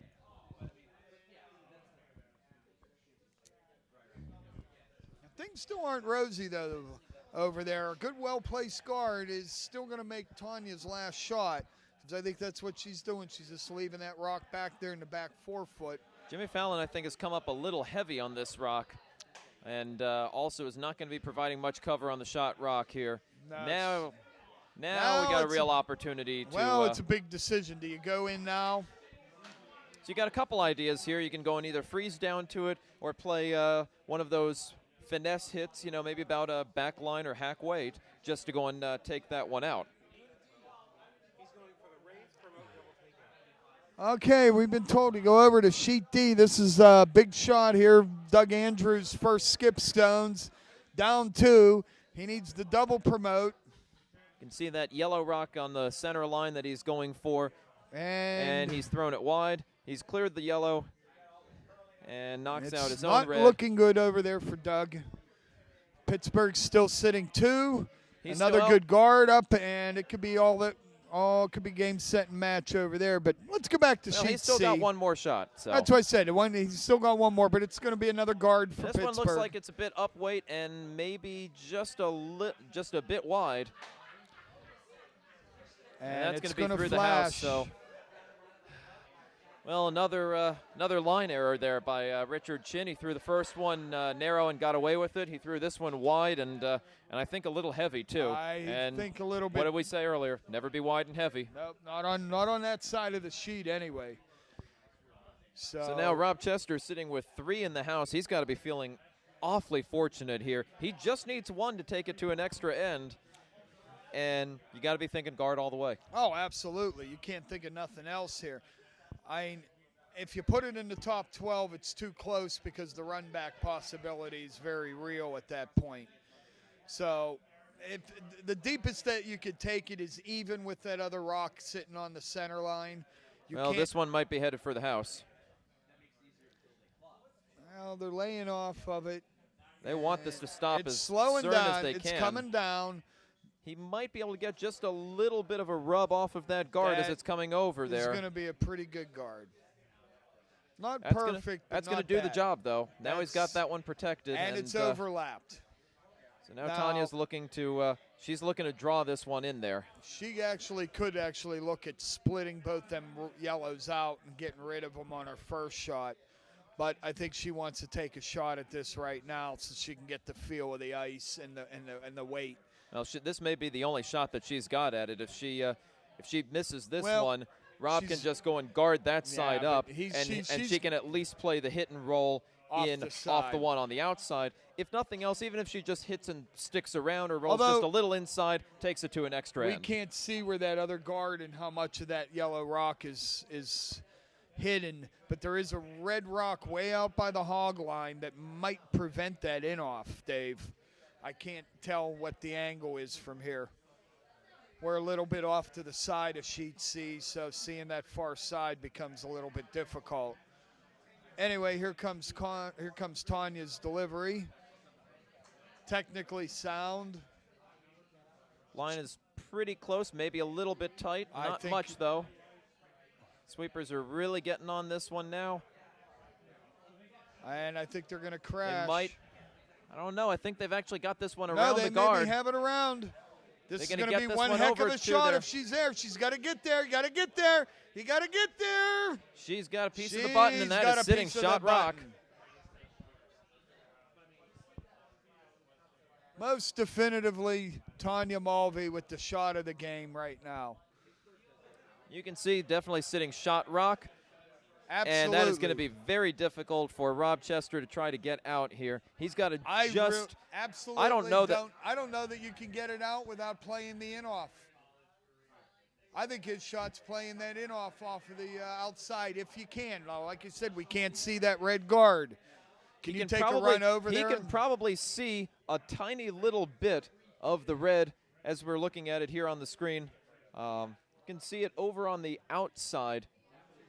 And he's just, I think, gosh, it's a tough shot. I would think he can get there. He's got to throw pretty heavy weight to be able to move it out. And he doesn't really care about the shooter, but he's got to catch it thin so as not to jam that one on his own rock sitting in the back of the forefoot. Well, he definitely got to catch it thin, and I think the only thing he can do is just throw a 6-second rock down the sheet and hopefully catch a corner of it.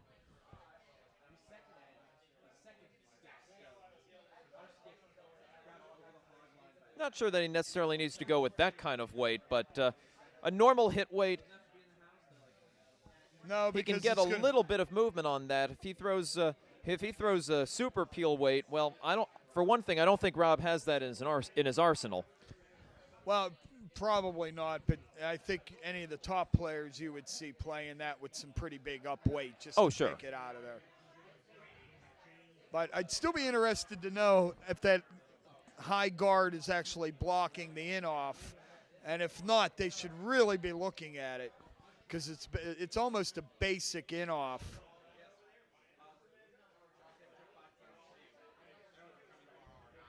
Dave went over to take a look here. We'll get the report. It is pretty close. I think that, I mean, again, that guard is, like we've been saying earlier tonight, that guard is so high up there that I think that there's the opportunity there line-wise. It's set up just inside, covering the inside part of that rock. So it's actually it's not lined straight up, and actually that makes it more difficult. Yeah, okay, that's maybe why they haven't really given it any serious look. And like I said, from our angle over here on the side, it's not it's the also easiest. an in-off. I mean, let's be honest. At this level, at the club player level, That's true. most players are not going to look at the in-off. I'm generally not going to look at the in-off unless it's really a last resort. I'd probably at least still be looking at some way to make this shot here. I definitely would be looking at the in-off. Last rock for Rob Chester, a little bit of a wobble there on his delivery. Trying to throw plenty of weight at it.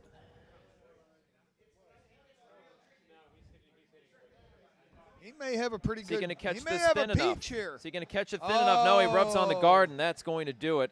Tanya Mulvey with Hangs an on. outstanding shot there And to it looks earn the like victory, 7-5. And it looks like over on sheet D, it was Team Pittsburgh came through. I think so. That was a well-played 8th end, putting a lot of junk out there in front, and they already had a 2-point lead and denied Doug really any opportunity to even get one, let alone two, short of a double run-back, double takeout. I mean, it was, Pittsburgh bottled up their shot stones well. Doug, unfortunately, had a few misses from the middle of his lineup that put him in some trouble at the end of those ends, and he wasn't able to bail himself out. So, but anyway, let's hang on here a minute or two. I want to see if we can possibly get Tanya in here for a few words. Always like having Tanya over for a few words. See if she's been wanting to go and talk for just a minute after this one. It was definitely a very exciting game there, and see if we can get her attention here.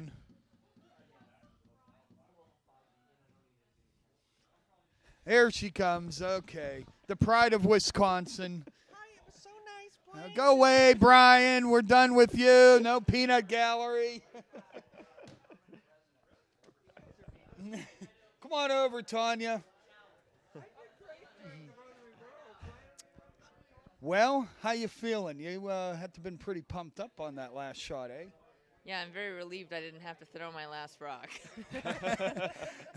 But tell us, from where we're sitting, did you even look at the in-off over there as a possibility? No, the draw was the shot. That was a Yeah, shot. yeah. And you had a little trouble 2 ends ago coming down this way. We Yeah, that noticed. in-off did not work. It ran straight and missed it 2 times, so. But coming down for this last one, what type of weight were you looking at throwing? T-weight. T-weight. Whatever that was going to be, and it turned out to be T-weight, so I was happy with that. Overall, though, are you happy with the way things went? You finally won a game? Yes, we're happy we finally won a game. You like your new lineup? I had fun playing Skip. You know, we played better, obviously, at the beginning of the game. From the scoreboard, you could see the first 3 ends we scored, and then 4, 5, 6, 7 they scored. So we could have done a little bit better in the second half of the game, but overall we pulled out a win, so we're happy with that. We get to play tomorrow. Very good, and we'll see you out there in the ice sometime tomorrow. Congratulations. Thank you, Tanya. Sounds good. Thank you. Say hi to all your friends and family. Hey, everybody who's watching. Hope it was an entertaining game. All right, thanks, and take care, and we'll hopefully see you in the winner's circle again tomorrow.